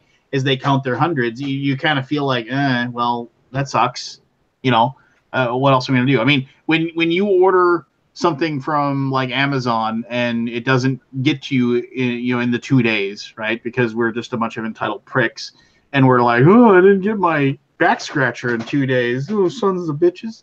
It's like you're gonna be annoyed, but you're gonna go back and order from them again. Why? Because it's just like, oh well, yeah, they say 2 days or guarantee 2 days, but if they F it up, it'll just be fine, right? You'll just be like, oh, fine, I'm gonna order another back scratcher next month anyway. You just you put up with it. Yeah. Because it's worth it for you to put up with the bullshit to go there. You'll complain about it, but you'll still give them their money. Well, that's true. You might end up working for Lyft or Uber again in the future because you want to make some money, or it's like, oh, it sucks that they treat me like this, but I'll go back and do it. The whole thing is that this I firmly believe that like this country has become, and I'm once again part of this group of people, that we have become so malaised about everything. Nobody ever really truly gets incensed about these things. Seriously, like, look at it this way: if like when the next school shooting happens, and like I said, and it's going to happen, and I hate even saying when, because it's going to happen, right? And innocent children lose their lives over it, and all of these people are going to hit Twitter, and they're going to hit Facebook, and the celebrities are going to come out, and they're going to do all these things, and they're going to complain, and they're going to say their problems with it, and they say this is horrible, this should never happen. If instead of doing that, everybody said, you know what, fuck this, none of us are going to work, and we're all going to go out, get into our cars, and we're going to drive to Washington, D.C., and we're all going to stand outside the White House, and we're going to say, fucking change this. If there's 10 million people outside the White House screaming, solve this fucking problem, it would get solved. But nobody cares enough to do it. And like I said, I'm just as much to blame as anyone else. Right? I don't know if nobody cares enough. It's just not feasible. You'd lose Why isn't it feasible? You don't have a car? Lose your job. How are you going to pay for your bills? How are you Isn't it better that the world be changed and made better than you losing your job? And seriously, if 10, 15, 20 million people did it, it'd be like, you wouldn't be alone. You'd have to be employed, right? I mean, it was like, the jobs that you emptied, nothing's getting done there. When you come back, you'd have a job somewhere because they're going to need people to work. If everybody at Lyft said, this is fucking stupid, Lyft, we're not going to work for there. And if they lost, 25,000 drivers because they all said this sucks, and all of a sudden they're like, holy crap, or whatever the number is, so whatever, just number of drivers they need to lose for them to say, holy God, we're losing a bunch of money because nobody they'd be like, okay, we'll change it. Hey, how can we fix this? How can we get you to come back and work for us? Here's the problem. So here's part of the problem with that. Part of the problem was that I can't understand words you're saying, so I don't know what happened to your internet again. Well, here's the thing, Lance. I just think that's a short-sighted view of it. Why? Can you hear me Why now? is that short-sighted? Look at the link. They are actively working to get rid of all those drivers. They don't give a shit about them. They want self-driving cars because in the long run, that's going to make them more money. Yeah. Is my audio better now? Yeah, it is. Okay. So your mindset's also a little wrong there because you think that some Uber drivers actually have a choice now. They don't, because what happened was Uber and Lyft both made big pushes to do their exchange program where people will be leasing a car from them. So now what happens is people have to drive to make $175 per week before they get a single dollar. It's actually the taxi cab mentality. Yeah. So you have people that have now been forced into bad contracts and everything else, trying to buy into that American dream, thinking they're going to make money. They lower their rates, fucking those people over, and then now they're inside of cars that they can't afford if they leave Uber. So that's part of some of these problems come into play where they screw things up. It would be great to happen, but I know drivers that have to continue to drive because they have no other way to make money, and they're stuck in a position where they can't leave the job because of the decisions that they've made in their life when it comes down to renting the car, leasing the car from them, or the stuff that's out of their control, which is Uber saying, yeah, by the way, we're going to pay you about 20% less than what you're making before. I know quite a few people like that as well. I can definitely second that. Walt, not cool, bro. Yeah, I don't even know where you're going with that, Walt. I have no clue. But regardless, there's been 3 instances of Uber rape. Most of them not even in this country. Yeah. No, I mean, I don't know. I see. The thing is that ultimately, we all get very upset about things, but we ultimately just get into as long as me and mine are fine, then I'm not gonna really care or do anything more. That's because, in theory, our elected officials should be taking care of us. No, our politicians are corrupt bastards. All of them. Yeah, that's why I said in theory. I mean, I prefaced that. I mean, up and down the road, and that's. I mean, and that's another can of worms that we can probably open up and discuss at some point. I like I said, I have a serious dislike for the armchair quarterbacks of our social problems. And the thing is that I personally feel that like the vast majority of people are in the middle, and they are completely fed up with the extremes on either side. And but the extremes on either sides are the loudest. And, let me ask you a question, Lance. Do you think I'm an armchair quarterback? Less so than most people, but you still are in a lot of ways. Do you think I'm not trying to do something to make the changes, though? No, I said that's why I said less so, but I think you can probably do more. I mean, as passionate as you are, I would think that you'd want to do even more than you're already doing.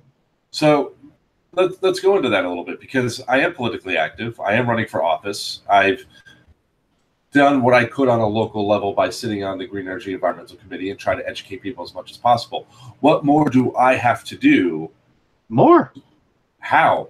I don't know. I don't know the framework of your life that would allow me to comprehend exactly what you could do more. But I'm pretty sure, just like I always say, it's like, I wish I could get more work done. Well, I could probably like not boot up Slay the Spire and play a 30-minute game, and like I'd probably get more work done if I didn't do that. It's just, I mean, I'm sure you could squeeze, you could sacrifice a little bit more of your personal happiness to push towards like to equal, more activism. I'm not saying you should. I'm not saying it falls upon you to do it. But the thing is that most people, if they took an honest look at their life and they really thought about it, they would do it, right? I mean, it's just like, but the thing is that we don't, because we are humans and we want to,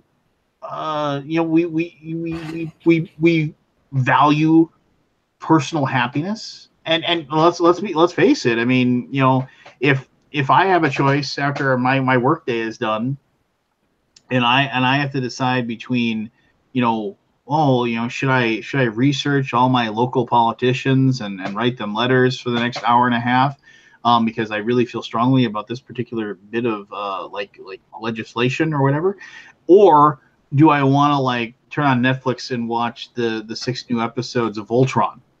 It's just like, I know which way I'm thinking, because I mean, it's just, life's tough, right? You get one trip, and there's a lot to be said in altruism. There's a lot of altruism in the idea of like trying to leave the world better than it is, but it's one of those things where, like the old saying, nobody on their deathbed ever said, God, I really wish I'd worked more. It's tough, and I don't have the answers. I'll be the first person to admit it. I'll be the first person to admit that, like, in a lot of ways, my concern for my society and my village. Shut up. is you, Lance, sorry. is very much.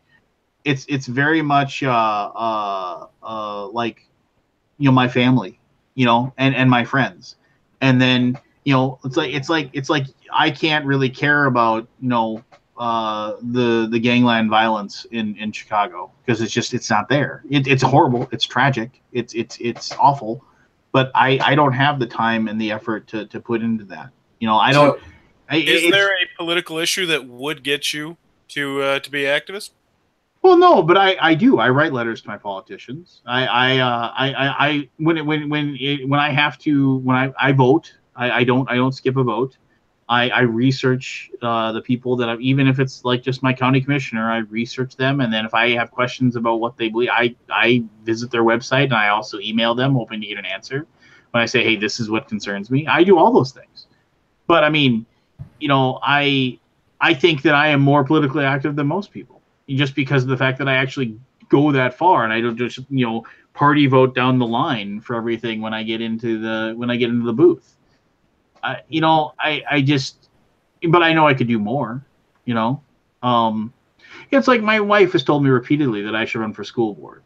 She just says you'd be really, really good at it, and I just like I don't want to do it. Why? Because I have to go to a meeting once a month.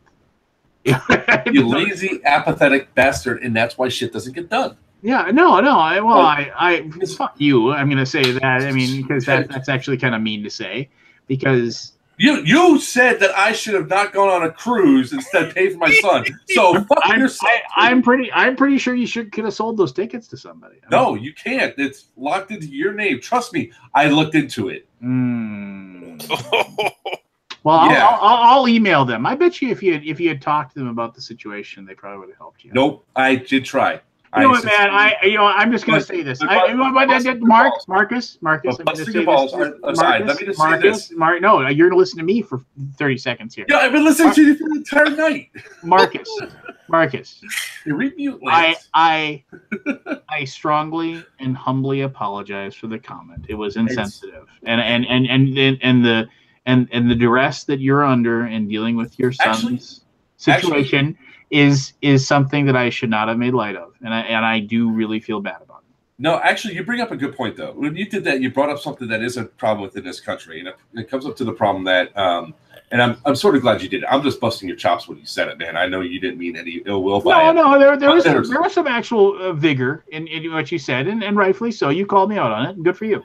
But the thing is, the reason why I sort of did that is because there's so many people in this country now that judge people for being on social programs and everything else.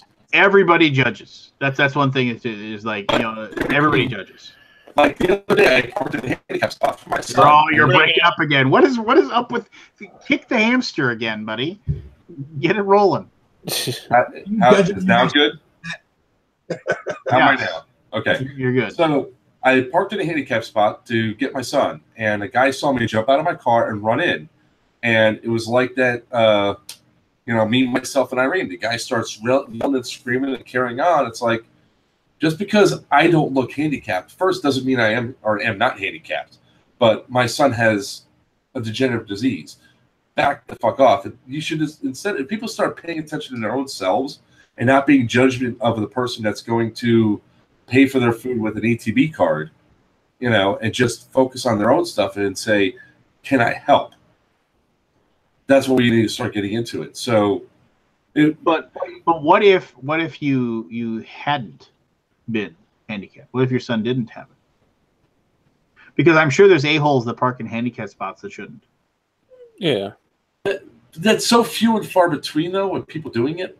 I know a lot of people actually. I know a lot of people that have the sad thing is I know like North Dakota it's really easy to get a handicapped. The thing you hang in your mirror, it's like really easy. And I know of people. I know of like 3 people like that I know that have them that don't need them, but they want a good parking spot. It's ridiculously easy to get them. If they do that and they use those speeds, you know what? Let whatever moral judgments happen to themselves or whatever higher power they believe in deal with them in the afterlife. Does it really take that much energy? Because if you're falsely accusing somebody, for using it and you cause confrontations and stuff like that, we're so focused now on other people's stuff, we forget what's important within our own country, our own selves, really, that we're tearing down other people because we can. That are a lot of people that have less than what we have, more disadvantaged people. And it's like a targeted down instead of focusing on what a lot of the issues are. Why do you need food stamps? Shouldn't be a negative. It's like, what is it that you need to no longer need food stamps? You need a better paying job. Okay. Do you need a livable wage? Do you need an education so you can get out of that hole? These are the questions we should be asking and not like, oh, they're just freeloaders. And that's where the problem sort of comes in. That's hard though. Like me and my wife use a food bank once every month. And I bring it up sometimes, and my wife, she gets on my ass because she doesn't want anybody knowing that, because she's terribly embarrassed, because that is the conception. But we need it. I mean, we do need it. It's I agree with you. You're a teacher, right, Forrest? I'm an early childhood teacher, which is one of the lowest paying professions in America. And that's where part of the problem that comes into. Our teachers are some of our lowest paid professions that we have, and you're supposed to educate the people that are there. So no offense to you, Forrest. You're a nice guy and all that, and you seem educated and all that. Get to know me, man. Get to know me. But, yeah. All right, so I was being nice, but fuck you. All right. But you have down here, we have a problem with keeping quality teachers in the profession.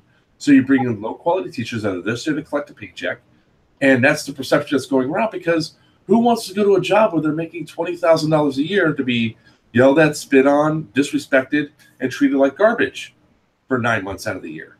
That sort of thing is what we need to do to build up. And if we all start working towards that and say, well, how can I fix this? How can I do like Lance? If people are telling you to run for school board, man. Do 1 month out of the year and help improve your community. That's the biggest thing I can say to anybody that's listening is stand up and try to improve stuff. Because if we don't, we're going to fall in the same apathy, the same ranting, and the same BS that our country's been slowly going down the entire time for the past 30 years. We have so many people that are just not willing to stand up and say, how can I help? Now you have people doing it for certain issues, but it's always a hot topic. So run for school board, Lance. I'll throw some money into your. I just maybe I've thought about it. I just it's an extra like $50 a month. Ooh. Yeah. So board game a month. No, I just got rid of like 500 board games, so I don't need any new ones right now. Yeah, I don't know. You know what? I want to say this, and I'm not. How do I put this that it isn't going to be? Well, no, there's no way I can put this that it isn't. I'm going to present this as a thing that I saw, and I just want so when people say gun violence, right? It's like oh shit, back to guns. No. It's a perception thing. It's a perception thing, right? So when people say like gun violence, we wanna blame all kinds of things, right? We want to blame, and I'm once again, remember, I said something has to be done. This is ridiculous. We want to make guns. I'm part of that situation, right? We blame the NRA. We blame the guns. We blame mental health issues. We blame, we blame all sorts of things, right? I'm not going to go into this entire list. So somebody once said to me, if somebody is sexually assaulted, like, we blame the assaulter. We don't say alcohol was a factor. We don't say there's a mental health problem. We don't say like wrong part of town to be in. We don't say the person was dressed in some way. Because those are wrong, right? I mean, it's the person who committed the crime. Is at fault here? It doesn't matter. It doesn't matter. Any of those things doesn't matter. You should be able to go and have a drink in the worst bar in town and never ever worry about being attacked. So why is it for like that crime? It's like we don't blame anything but the person who actually committed the crime. But when it's somebody that we have a mass shooting, we don't blame the person that did the crime. I mean, we blame them. But we go, well, what about all these other things? The NRA makes it okay for us to own guns, so they're the problem. It's because bump stocks aren't illegal. That's the problem.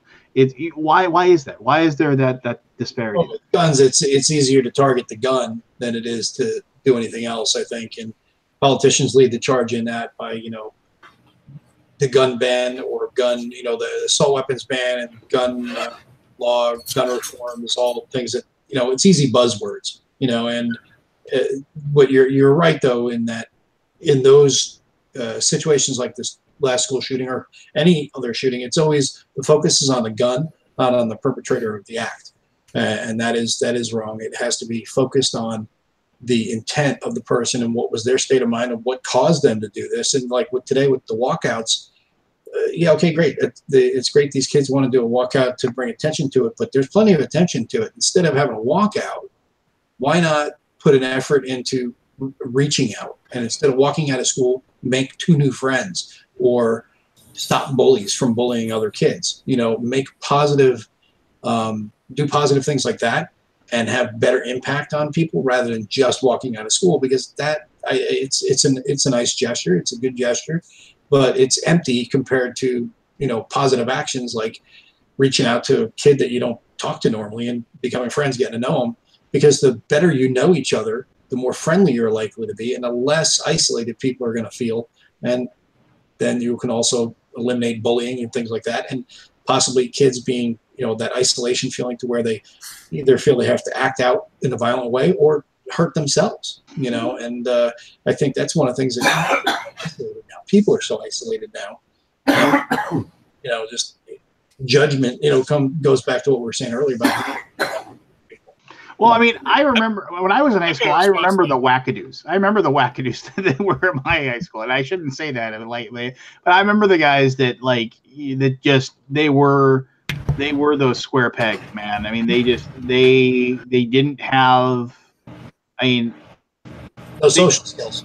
Yeah, they just lacked them, right? And because of that, they were outsiders. I don't think they were. I mean, they may have been, like, I don't think they were ever. I mean, see, okay, so Forrest, I'll let you say what you want to say, but you know, when I was in like junior high, until I actually got bigger. I mean, like I was part of the D&D nerd group. I was in Science Olympiad. I was all those things, and I used to like the guys that wanted to like inflict pain and fear.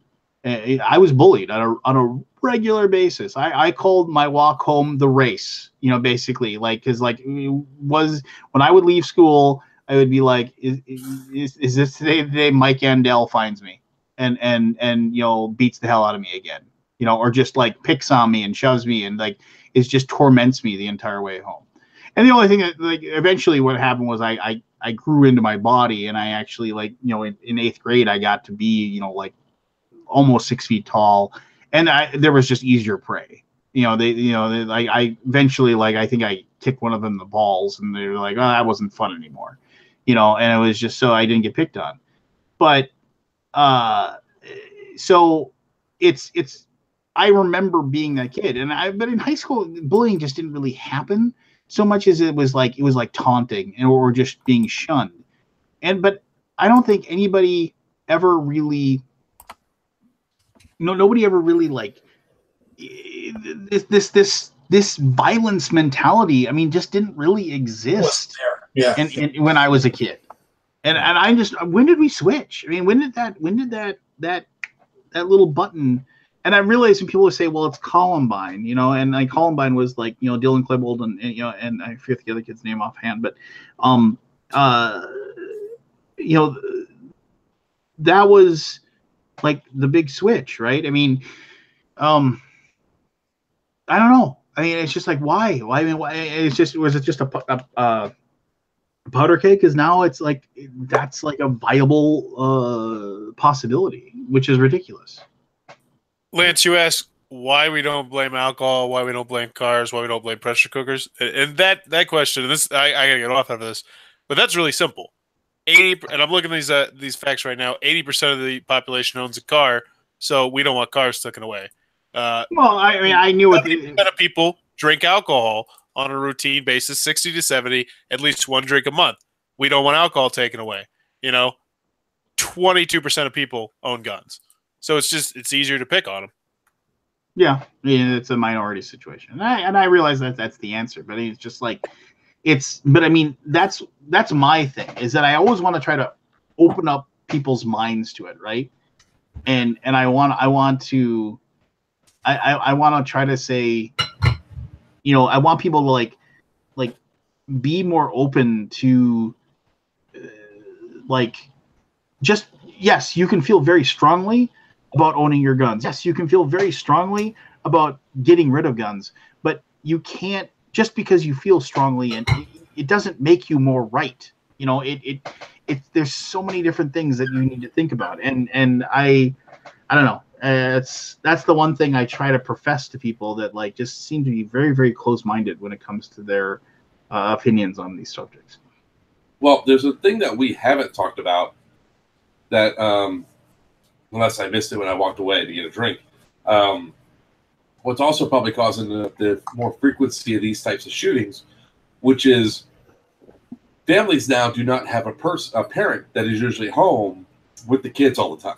Well, but I don't know if I buy that. I mean, I'm starting to buy into it more and more because now most parents, like even my household, well, now I'm home working from home, but when both parents work, the kids are there to pretty much to fend and raise themselves without the parental interference.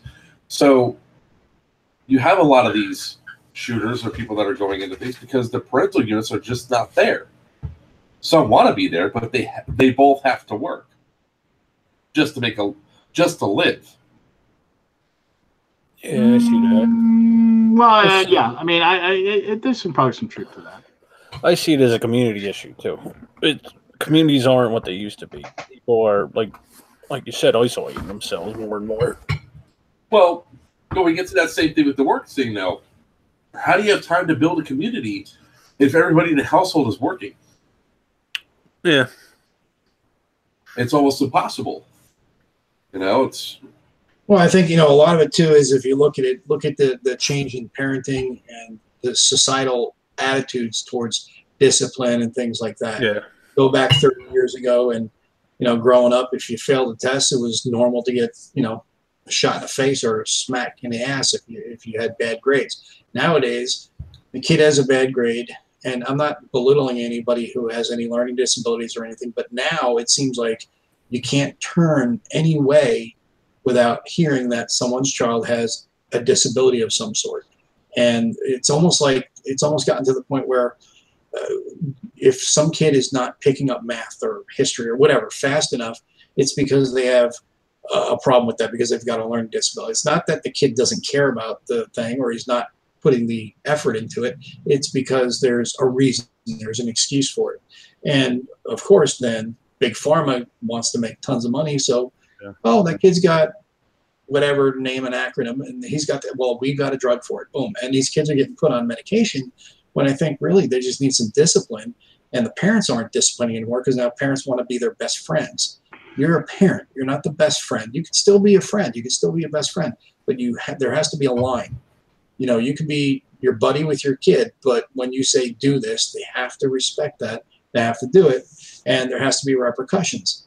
And, I know this may sound a little offensive to some people, but respect comes with a healthy dose of fear. And I say healthy dose. That doesn't mean you get your ass beat from one end of the house to the other, but you're afraid of getting a shot in the ass or your Xbox taken away for a week or something like that, because there's repercussions to your actions. And nowadays, there's no more repercussions to actions. And I think we're even seeing that now with the adults. People that grew up that way are acting that way as adults. And that's where the disrespect for each other, manifests itself even more. Yeah, I don't know. I think kids are in general good, and they're, and I came back from parent teacher conferences, and I'm very thankful. And I honestly, I don't know how my kids got this, but it's like the teachers are just saying, oh my gosh, it's like, I wish every kid behaved like your kids do. They pay attention. They're respectful. They're they are like a role model that just like they, the other kid, like, the other kids see them and like they want to act like them or whatever. Yeah. Which is cool. And I'm not saying this to blow my own horn here. And then like as I'm waiting for my turn to go in, I hear the teacher before, like talking to this people about like how unruly the child is and this, that, and the other thing. And the thing is that we're pretty lax with our kids. It's just like, we structure a bedtime and we say, hey, you need to do this. But as far as like, oh, can I use my iPad? Yeah, go ahead, do it. Is your homework done? Yeah, okay, fine. Get on my hair. Go do what you want to do. I mean, it's just like, and I don't know where they picked it up, honestly, because it's just, but they're good kids. And then I see, like, I'm at like Taekwondo, and like if your kids aren't paying attention when the black belts are telling them what to do, they do push-ups, right? They sit there and they have to do a certain number of push-ups until the next time. And 10 push-ups, for not responding right away or talking or whatever. And like my kids never have to do them, but all these kids are just so. I mean, and once again, I'm not trying to say that like my kids are perfect, because they're not by any means. I caught my son lying about like how many pieces of candy he took this evening. It was just the most ridiculous thing in the world. But it's like I'm watching these like squirrely boys, playing grab ass with each other and just like having to dance around and spin around and not paying any attention. I'm just like, who? Didn't somebody at some point? I mean, is it a parental thing where they aren't getting like? And I'm not saying they needed a smack on the ass, but are they not getting the like discipline, the discipline that they need? I mean, is it just like And I always just wonder what is going on. Why are they acting like this? I said smack in the ass before. That doesn't mean everything has to be answered with a smack in the ass. I just to clarify that. I mean, discipline. There is a time to give them a shot in the butt. My mom broke yardsticks over my back. Yeah. So, but I mean, my thing is the answer to everything, every problem is not. I'm just clarifying that. I'm not saying you hit the kid for everything. No, I don't believe in hitting the kids either. So it has to be measured. Oh, the ones that don't need it. Well, I'll say this first, Lance. My interactions with the parent-teacher conference is like, oh shit, what do they do now? But to go into that, I have a question. I'm dying of not surprise. Oh yeah. But a question I have is, you and your wife are home all day with your kids, right? No, they go to school. Well, I know that, but I mean, when they're home, you're home too, right? Well, they're not old enough to be left alone. Well, technically, I can leave my daughter home alone for like an hour or something like that. Do you work from home? Yes. Does your wife work from home? No. Okay. So, I mean, you work from home, so the kids have a parental unit that is home inside the house with them, which might be the difference. I can tell you, since I started working from home, my kids have gotten a little better behaved, especially Angela has gotten better behaved, because I'm there to tell her, no, that is not acceptable, as opposed to being in daycare or something else where... See you, Mo. It was nice having you on, bud. Yep. Thanks for having me on, guys. See you next time. See you, Mo. Take care. See you, Mo. Yep. So I think that's where a little bit of the difference is. I think it really comes down to, because my kid, I mean, especially Angela, if she thinks that she's being disrespected by whatever authority figure it is, she is going to be defiant. So she might not take what is appropriate from a teacher that she thinks is disrespecting her. But she'll definitely, if I say, don't do that, she'll stop and typically won't do it. I don't know about that. I grew up with a single mother. She was always working, and I think I turned out all right. Me and my sister. Brother's another case, but like I said, with the community thing, if I fucked up, my mother would know before I got home, And then I had 6 uncles, a grandmother, grandfather, and I get my ass whooped by each one of them, plus the neighbors who caught me. So yeah, I shouldn't say ass, you know what I mean. But I wasn't abused. But you were kept in line. Yeah, in that time frame. But the question that goes into it, where you sort of said it, that people found out about it, and you had other. I mean, it's like when I was growing up, my father wasn't in the picture, but my uncles were, and my grandparents were. So my mom worked and went to school almost the entire time I lived with her. And yeah, she wasn't home a lot, but I was either over there or I was having somebody in charge of me to help raise me.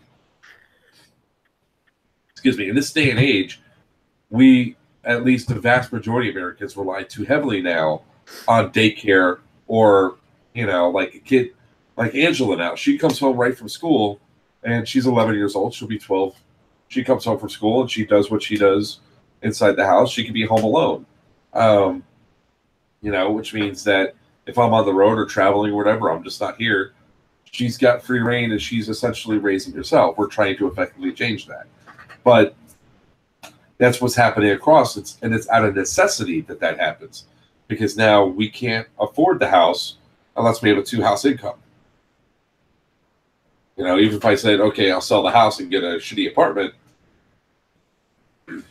I mean, the same area. Sorry. I caught a little cold the last couple of days through. So, but I think that's what a lot of the stuff really boils down the line to, is the fact that that households now need to have a 2-income household, or some people have to work 2 to 3 jobs, and the other spouse has to work 2 jobs just to try to break even, is where we have a lot of problems.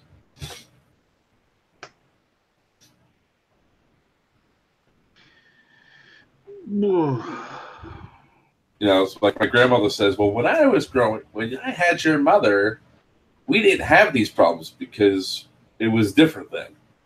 Minimum wage, one person could effectively own a house, have a car, live comfortably on minimum wage. It can't happen anymore. In a lot of cases, yeah. My grandparents were a little different. They had 6 kids, yeah. Both of them working all the time, you know. But yeah, I get what you're saying. And I have a friend of mine. Her father is older. They had her when they were later on in life, and you know, she had a lot of debt. And her father sat her down and said, "Hey, you know, I don't understand why you had this debt. I owned my house. I did this and that." And he just could not fathom, because in his time frame, because he's in his 70s now and she's in her 30s. Could not fathom why she had so much debt in this day and age, and she couldn't get anything done, because in his day and age, you could buy a house, you could have a pension, you had no debt. Yeah, you know, and you know, it's like you don't understand the way that the world is now compared to where it was. You know, like nowadays, we're not even getting people aren't getting pensions enough to cover their end of life and have to live on Social Security. And then now Social Security is being targeted as an entitlement. It's not an entitlement. It's a benefit I paid into all my life. Right. Lance looks tired. No, I'm just taking it all in. I mean, it's just, you know, I'm the weirdo that, like, okay, you know, we had a good conversation, and it's been excellent or whatever. But you know, I'm the cynic. I'm like, well, hopefully, like, the 7 watchers will make a change in the world, right? But I mean, I don't know. It's just it's very, like I said, it's very exhausting to try to, like, you know, figure it out, you know, and come up with a solution and actually, like, you know, make a difference. And I don't know. It'll eventually, I don't know. I guess I like I said, every single time it happens or whatever, it's gonna get, you know, anything that sucks right now. I mean, it'll get better, right? We have enough time has to go by, and then and it'll get better. You know, I don't know. I just, it's tough. Well, it's sometimes you have to do some things that, you know, first off, also helps you feel better about yourself too. So I've been impressed with some of the kids that, like, the what is her, Emma Gonzalez. She's the one that the politician called a skinhead lesbian. Mm-hmm. You didn't see that? I think that's the one. Yeah. Yeah, Emma Gonzalez. She's very articulate. She's very passionate about the whole gun debate thing and all that. And listen to her speaking. She actually encouraged me to do something for it. So we co-signed the Great Debate. I called Dave Ferguson, and I said, "Hey, man, let's make a small pack of cards for Stoneman Douglas. You know, let's come up with like a 26-card pack, because so many people are attacking these kids for being great. I think the word is orators, but they speak with, you know, very well when they're on TV and all that. I want to encourage that more across the country. So let's come up with a pack of cards that we can use for Great Debate that we could take to someone like I said, here, you guys can use these, put them out there, part of a fundraiser thing, but also take to schools across the Tri-County area, bring out copies of Great Debate, and help encourage debate classes and stuff like that, because that's what the game actually does. To sort of build up on that, because what we need passionate people like Emma and victims from the school shooting that can stand up and run for office and make effective changes. And we need to encourage that. We need to get people to stop these kids to just put down their damn phones and engage, because without them doing that and just keeping, we're not going to advance very far. Yeah, and I just, the bottom line is that as adults, with kids, this is anything against Barry personally, but I mean, it's just like, for me, it's just, I just want a good world for my kids to grow up in, right? And it's just, I was very lucky that I grew up in the era that I was in. I grew up in a good family. I didn't go hungry. The door wasn't locked at night, and we felt safe. I just, I want my kids to have, be able to look back at their childhood and be happy about it. Oh, I'm sure they will. Like I said before, this is just a repeat of the 60s and 70s where there was a ton of turmoil, and it all passed. It'll pass again. Yeah. Need time. There was wars and protests and shootings and all that shit back then. And I think... No, go ahead, man. I think things can improve. I think now people are opening up their eyes that there's stuff that they can do. I'm starting to hear less and less of my vote doesn't count. Because, especially this year, we've seen a lot of turmoil that's happened. Where deep red states are now going blue. In races that never... It's showing people that even if you think races can't be won, they're now being won. Like the one in Pennsylvania that should have went Republican just went to a Democrat, or the seat in Kentucky that went to a Democrat.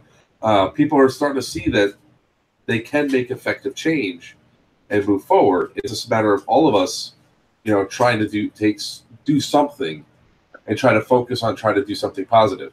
I will say that it was really enlightening. When I got off the cruise, I realized I had not been on Facebook in 5 days.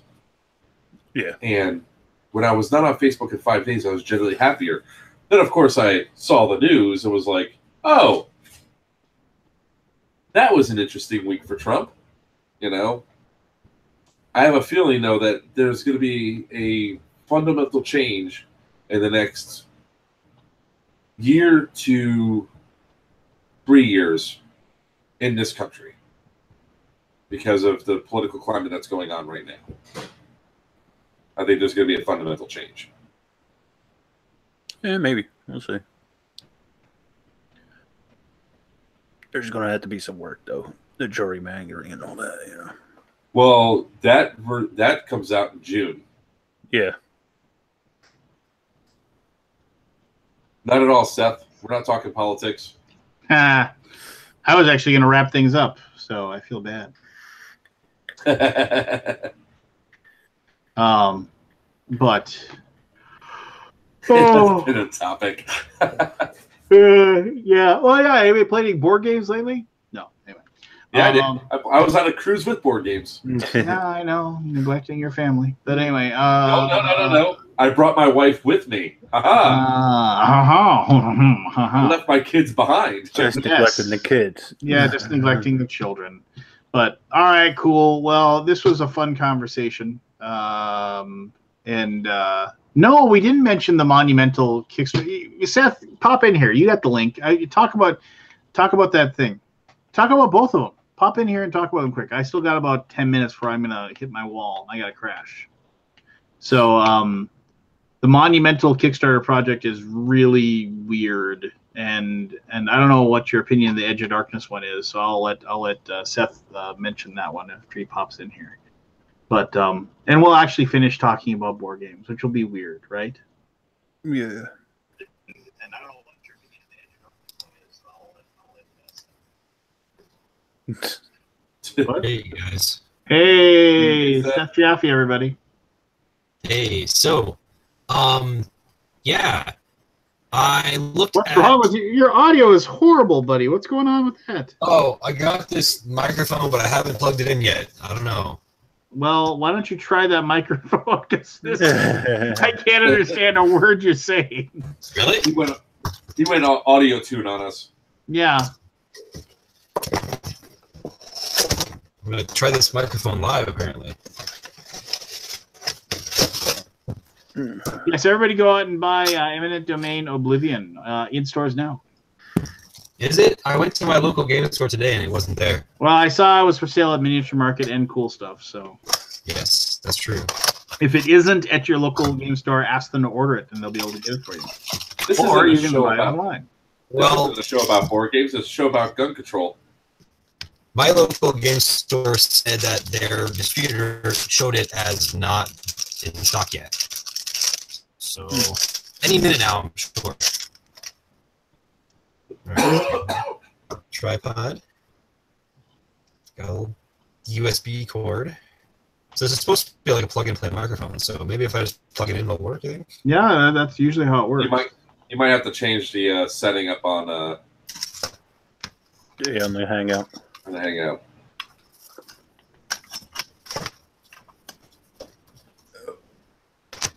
I did play Star Trek Ascension this week. That's a pretty cool game. I got to play Blood Bowl Team Manager for the first time in 2 years since I found a copy. Oh, is that out of print? As far as I could tell, I haven't found it anywhere else. My copy disappeared. I have a copy I was thinking about getting rid of. I actually just got boxes to get rid of them. I'm looking for the expansion now. Yeah.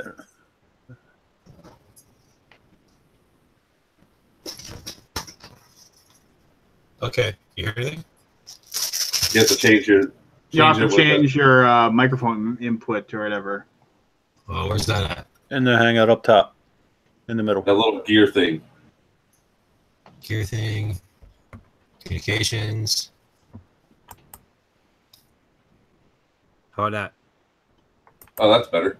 Yeah, it's 1,000% better. Yeah? Yeah. You don't sound like you're audio tuned anymore. No. Okay, interesting. Yeah, I don't know. It was my regular speakers I always used before. Anyway, okay. So, right. A couple of things that I noticed today. So my friend Matthew Dunstan has his new game went up Kickstarter today. It's called Monumental. I actually saw a prototype of it, or part of a prototype of it, a couple of years ago when I was in England, and it looked. I don't remember there being a board aspect though, but I saw the main mechanism happening, which was deck building, but you deal out like a 3x3 grid of cards. You get to activate like one row and one column, and then those cards go away, and you re-deal the empty spaces. So that's kind of a neat mechanism. And I thought, okay, I knew it was coming. One thing I think this Kickstarter did well is that for the last week or so, they've been promoting the upcoming Kickstarter by like posting information about it on their some art and some information on their Facebook page or something, with like aspects of how the game works and images of some of the cards and things. And I thought that was pretty cool. Well, I went to go check it out today, and I was like, holy crap. First of all, first thing you see is it's exclusive to Kickstarter. Only on Kickstarter. This thing is not, they're not going to have this in retail at all. The second thing I saw was that they wanted a $150,000 like funding goal, which is a bit higher than you usually see on Kickstarter for funding goals, which is cool, I guess, because the next thing you see, if you scroll down, is a bazillion fantastic looking sculpted minis for different buildings and leaders and units. And there's a bunch of them. And there's a bunch of different factions, each one with their own leader and building and units. And I was like, holy crap. And the art looks fantastic, and these minis look fantastic. And then I looked over at the side and I saw the pledge levels. And there's 2 levels. One is for €95, which is for the game, I guess, and all the stretch goals. And the second one is for €220, which is for the game and all the stretch goals. Plus, I scrolled way down. There's like 4 or 5 or something, maybe 4 or 6, I forget, additional factions, each with their own miniature building and leader building and units in miniatures that you can add for like, I thought €32 each or something. And I did the math, and if you add it all up, it would have been like €223. So you can save about €3 by buying it all at once, I guess, and going all in. But anyway, point is, that's a lot of money. And I can see why they'd need that much money, because that's a lot of stuff. It comes in 2 boxes, 1 box for everything except the minis, and then another box for the minis. And I'm like, well, that's cool. But I don't know. I was thinking I was going to go in and see like a nice, good, Euro style game for $60 or $70, at most. And I think about backing it, but this was a surprise. And I mean, I think they'll fund because it looks pretty fantastic, and it's only on Kickstarter. So if you want it, you pretty much have to get it there. But I was surprised. And lastly, I was extra surprised because it was such a big, like, high ticket, high priced item and a Kickstarter exclusive and all this promotion they were doing. There was not a video on this page. There was a video. If you scroll way down, there's a couple videos of like at a convention, what's it called, Cannes or whatever. I think the designer was showing off the game to BG or something, but there's not like a video at the top like normal, and there's not like run-throughs or reviews, I don't think. And also there is a PDF of like the prototype rules, but not like the graphically laid out designed rules, which again, I thought for a €95 minimum price and a big project that looked like they put a lot of promotion and preparation into, I was surprised they didn't have that ready to go. But I know how that kind of thing goes. They might have meant to. So yeah, what do you guys think of that? How do you guys feel about Kickstarter only? Well, there's been a few Kickstarter only ones. I mean, I think it's a way to definitely get people into it. Like the whole fear of missing out exclusive stuff is always good at getting people to back it. It's just, I mean, it looks like they're doing well. I mean, right? So I mean, well, they got about 50 grand today, 56 maybe. And today was the first day. And I saw in some of the comments, a lot of the comments are in French, so it's hard to follow them, but some of them were in English. And I saw one that said that they thought this game deserved to have a higher first day or whatever. But yeah, then somebody replied, yeah, it's they're asking €95 and they're not even showing you like a video review of the game or the laid out rule book or anything like that. And so there was not a whole lot of comments about it, at least not in English that I could tell. But I did see the publisher was replying to a lot of the comments saying things like, oh, we've got a lot of surprises in store. Just wait and see. You'll see what happens. And so that's interesting too. I noticed that on our latest Deluxified Kickstarter for Argentis, we took a different tack. Instead of having surprise stretch goals or whatever, we laid everything out of the front end, we didn't have any planned stretch goals really, compared to other times we've tried it where we've had certain things that we had hoped to reach with stretch goals, but we didn't say what they were, or other times when we had things we hoped to reach with stretch goals and we did say what they were, and this time we just said we're just putting it in there from the start. And we've had interesting different results, I guess. So these guys, they haven't, I don't believe there's any stretch goals listed. And of course, that's not going to matter until they get to 150,000 anyway. But I think they will. I mean, they got 30 days, and they're a third of the way there, and it's exclusive, and it looks pretty good. So they'll probably make it. But I don't know if they're going to really run into a situation where they need stretch goals per se. But yeah, my problem is that I'm starting to have issues with these massive campaigns like this, where I mean, I'm looking over the amount of stuff that's inside this campaign, and it's like, does it really need to be that way? Well, I mean, it wouldn't have to, right? It could be And this is kind of what I expected to see is a Euro style game with like, you know, wooden cubes or cubes probably don't cut it anymore. Wooden meeples, maybe custom shaped meeples for the units, maybe a bigger shaped meeple for the leader or something like that. You know, something like that. And if that were the case, I'm sure they could have afforded to put it, and they didn't have to spend. And they had quite a few. If you look at the list of the artists that they used, there were quite a few artists, and if you look at the art, it's quite extensive. They probably spent a good budget on art. I've noticed that a lot of the French companies, I don't know if they've got bigger art budgets or French artists work for peanuts or something, but a lot of those French companies are putting out some nice looking stuff. But if I were to see this coming out of, I don't know, like a TMG game, I wouldn't expect it to be quite so expensive, and I wouldn't expect it to have such nice, so much art and such nice pieces. And I'd probably expect some of the, maybe some of the factions would be relegated to an expansion or something to kind of keep the cost of the base game down. Kind of like Heroes of Air and Steam, or Heroes of Land, Air, and Sea. I mean, pardon me. They tried to do something similar, I think, and they didn't. It didn't work out the way they expected, and they had to kind of reset and reconfigure things, and they ended up putting the base game out with only 4-player max instead of 6 or something, and then removing some of the content and putting it in an expansion that they made in a separate box and everything like that to kind of make it work so they could have a retail version. Now, Monumental is not going to try to have a retail version, so that's interesting. Maybe. I mean, I've seen that Hate game is only Kickstarter, right? Yep. And that made a bunch of money. I don't really know. I between the two, if it were between Hate and Monumental, I'd rather, without knowing much about Monumental. Well, Batman is Kickstarter only too. They're not going to go retail with Batman. Batman's got $3 million. So, well, and I think I wonder if that's the strategy. Like, a Batman game would do real well, and one would think in maybe in the not just the hobby market, but maybe in the mainstream market as well. Not at $325 all in. Well, okay, maybe that's why, because they wanted it to be all expensive. So maybe that's the model, and maybe that's the model that Monumental's going for. So far, is it just been Cool Mini or not that's been doing that? No. Oh. No.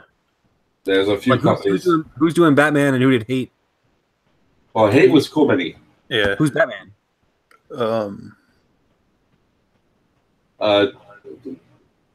Cryptozoic? No. Oh, okay. I'm not familiar with the Batman game. No, it's hold on. I can Here, look it up. I bet you somebody already answered in the YouTube comments. Maybe not. Anyway, so I thought it was strange because it was completely not what I expected. And I'm not sure if I want, do I want to, and for once, being in America, you don't usually have to worry too much about the higher shipping costs, but this is coming from France. It's like an extra €20 or something to ship. So do I want to spend over $100 on a game I'm unlikely to like? Lately, I haven't had a lot of time to play games. So do I want to spend $100 on a game I'm unlikely to even get a chance to play just because I like the designer and the sound of it? On the other hand, it's Kickstarter only. I bet you if I got it and decided I didn't want it, I could probably flip it, maybe for a profit even if I tried. So it might be a good thing to speculate on. And if I get stuck with it, well, it looks cool and I like the designer, so why not? But Monolith did Batman, by the way. Monolith, okay. Yeah. Monolith. Is that the same as the Monolith that makes video games? I don't know. I don't think so. I don't think so. Anyway. So what's I want to go to bed. So what's your Edge of Darkness? What do you want to comment as far as that? I haven't really looked at the Edge of Darkness Kickstarter myself, but I heard I was listening to a podcast, the Geek All Stars podcast, and they were interviewing John D. Clare about it. And then after the interview, they talked about the Kickstarter itself. And from what I understand, that one's another interesting one, a little bit different. They are going to have a retail version. However, they have 2 versions on the Kickstarter, neither of which is the retail version. They've got a $60 version and like a $100 version, where the $100 version looks like it's supposed to be like that's what the real game is. Like you go $100, you're all in, you get all the stretch goals, you get all the right stuff, and that's the proper game. If you go for this $60 version, apparently you get a stripped down version of the game, and they don't include the stretch goals. So any stretch goals that are met, you won't get if you only went for $60. And that's not even the retail version of the game. It sounds like they don't even know exactly what the retail version is going to be. So that's weird. And I can almost see in my mind like what they're thinking. They're probably, I could imagine them thinking, look, this is we're telling you it's a deal. You should just believe us, and it's a deal. You should get it. You're not going to get a better deal at retail. And then when they do figure out the retail stuff, it won't be a better deal. So that's fine, except for I'm not sure that'll go over well with the backers. Backers want to know what the retail price is going to be and what they're going to get relative to retail, so they want to back. Now, I don't know how that campaign is doing. It's probably doing fine. It's over 600% funded. Is it? 341,000. Well, percent funded means nothing to me because you can ask for literally any amount you want. So what does that mean? 341,000 of a 50,000 goal. Thank you. So they're doing fine, right? So a lot of people are in for that. Just give me the good deal, $100 level. I bet. I'm curious how many people are pledging for that $60 level. 66. 66. So not a whole lot. And I'm wondering if those people are really interested in that $60 level, or if that's their like remind me type pledge or something. Yeah, because they don't really have a remind me $1 pledge level. Right. So maybe those 66 backers will either drop or upgrade by the end of the day, or will be upgraded by the company because they don't want to do another version of the game. Right. So yeah, I don't know. That's another weird one that I'd heard about. Oh, that's cool. They have a cool video by, it looks like Will Wheaton's got Tabletop has got some competition from this. What's her name? Becca from Becca something from Geek and Sundry. I've seen that a couple videos, Sagrada and some other game, and apparently I see this Edge of Darkness video from them from Geek and Sundry. So, well, Geek and Sundry, that's the same network that Tabletop's on. That's weird. Anyway, that's neither here nor there. So that's a couple of Kickstarters that are bucking the trend, I guess. And I don't know. I was wondering how you guys felt about that stuff. I don't think they're bucking the trend too much. I think it's a new trend that's happening. Yeah. Where like you said, it was weird about the $60 pledge where they don't get the stretch goals. I've seen that in a couple of campaigns recently. The lower tier level does not get the stretch goals. Do you think that's like a decoy pledge level or something? Yes. Like they don't actually expect people to back it, and if so, why do they put it there? Now there's something. I'll tell you why. What's that? They're putting it there because they want people to go thinking that there's a. What the mentality is that's the level, the entry level, to get people to look at it, click it, and say, "Oh, that's a good price point." But man, look at all that deluxe stuff. Let me just go with the deluxe. So there's something called the decoy. There is something called the decoy effect, where if you go to the movie theater and they got like a small popcorn and a large popcorn, yeah, if that's all they got for people buy the small popcorn, but if you have a medium popcorn that costs just a little less than the large popcorn, then all of a sudden people will just buy the large popcorn because it looks like such a better deal. Like that's a thing that happens. So I don't know if that's like what they're trying to do. Let's put like a $60 pledge level that's nonsense, so that people will look at the $100 level and say, look how much better that looks than the $60 level, and then just go with that. But I don't know if that really works when the $60 level is. It does. I mean, I can tell you from previous campaigns, it does. With my own. I feel like it. Yeah, I mean, maybe it does, and I don't know. And for that to work, is a $40 difference close enough for that to really work? Maybe. Evidently, because there's. It seems to be working on this game. Yeah, but it even happened with. Let me pull up GameCept real quick. That was the campaign that we had, a basic version and deluxe version. Of which one? GameCeption, from Triumvirate Games, and so. All right, so 20 backers at $9 compared to 516 backers at $20. So $10 more. The perception is that you got twice as many cards. People went all in on the $20 pledge level. Yeah, I mean, I guess the decoy effect exists, right? So maybe that's what's going on. I mean, we've used that decoy effect. I explicitly suggested to Mike back in the day when Eminent Domain was on Kickstarter. We put a pledge level. We basically did that on purpose. We wanted people to get like the buy 3 copies level, and so we had a level where you get just the one game one time, and then the 3 copies level was like way less than 3 times that, so it was like a much better deal.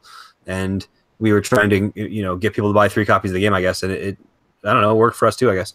But we didn't. That was before people knew about Kickstarter so much, and before projects got to 6 figures. So I don't know. Maybe there's something to be said. If it just had the $100 level and not the $60 level, do you think people would just be like, $100? No way, I'm not doing that. I think there'll be a lot more sticker shock. Maybe. Yeah. Maybe. So yeah. I'm trying to think if there's any other weird or different Kickstarters that I've seen lately. But those are the 2 that I looked at lately that struck me as being different. That and our Argentus Kickstarter, that went really smoothly. I think that was the smoothest Kickstarter we've had in a long time, if not ever, as far as like people being happy and not complaining, basically. And it just went real nicely. Everyone was happy. Everyone pledged. And the big difference on that one was that we basically took anything that we would have had for a stretch goal and just put it in the first place. So yeah, I don't know if for us that worked pretty well for our Deluxified line. I don't know. That's not really the same thing. I don't really know if we decided to do. I mean, our Deluxified line is kind of Kickstarter exclusive, but we do have a retail version also. Yeah, and the deluxe version is that's just it.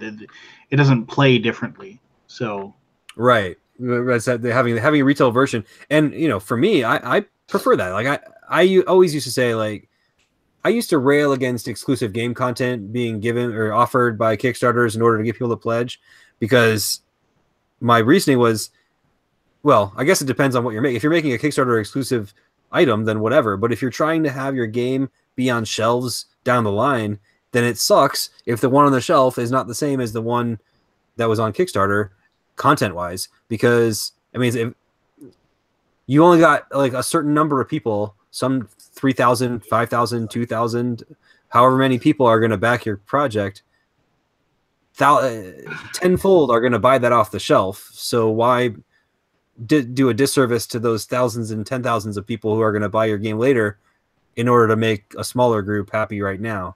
I always thought that was awful. So because there are a lot of people that won't be happy if they can't get all the content. I mean, there's some, you could argue against that by saying, oh, people have been doing promos for years, and if you have a promo that's only available at Gen Con or whatever, it's hard to get that if you don't go to Gen Con, or sometimes even if you do. So maybe that's not different, but I guess just the principle of having a different version of the game is kind of problematic. I don't know. That's just my opinion there. So, I don't know. That's what I was thinking about. So, well, and lastly, Eminent Domain Oblivion should go be in stores, so everyone should go buy it. Good one. All right. Well, it is late. I'm tired, so I'm going to bed so I can get up and work. So,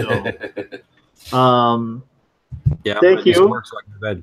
Yeah, thank you for everyone who listened to us rant and rave and had a good time. For those of you listening to this afterwards, for the time capsule that this episode is held in, for a year from now, that'd be interesting. 1 year from today, like how much is different?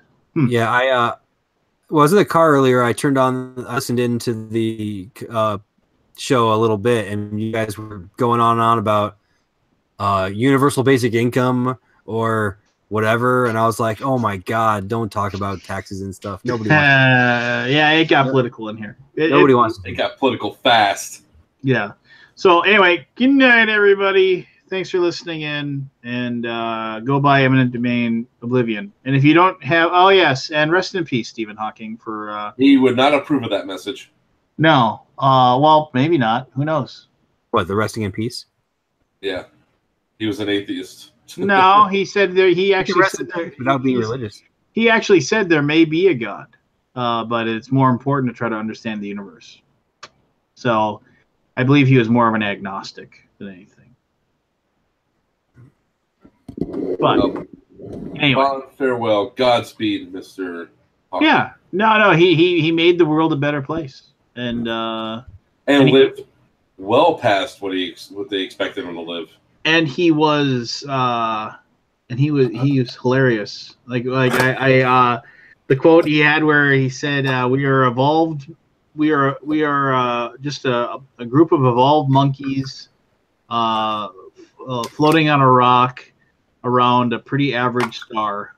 But the fact that we can somewhat understand the universe makes us very, very special." So. Yeah, that's hilarious. It is. Didn't you preface that by saying he was funny? What? Didn't you preface that by saying he was hilarious? He was. I find humor in that. I think that's a good quote by him. And then the other one was I told you earlier was he said simple life is probably very common in the universe, but intelligent life is probably pretty rare. And some might say we're still waiting for it to show up on Earth. Yeah. So yeah, I think he also said, "What does a black hole and Lance have in common?" Well,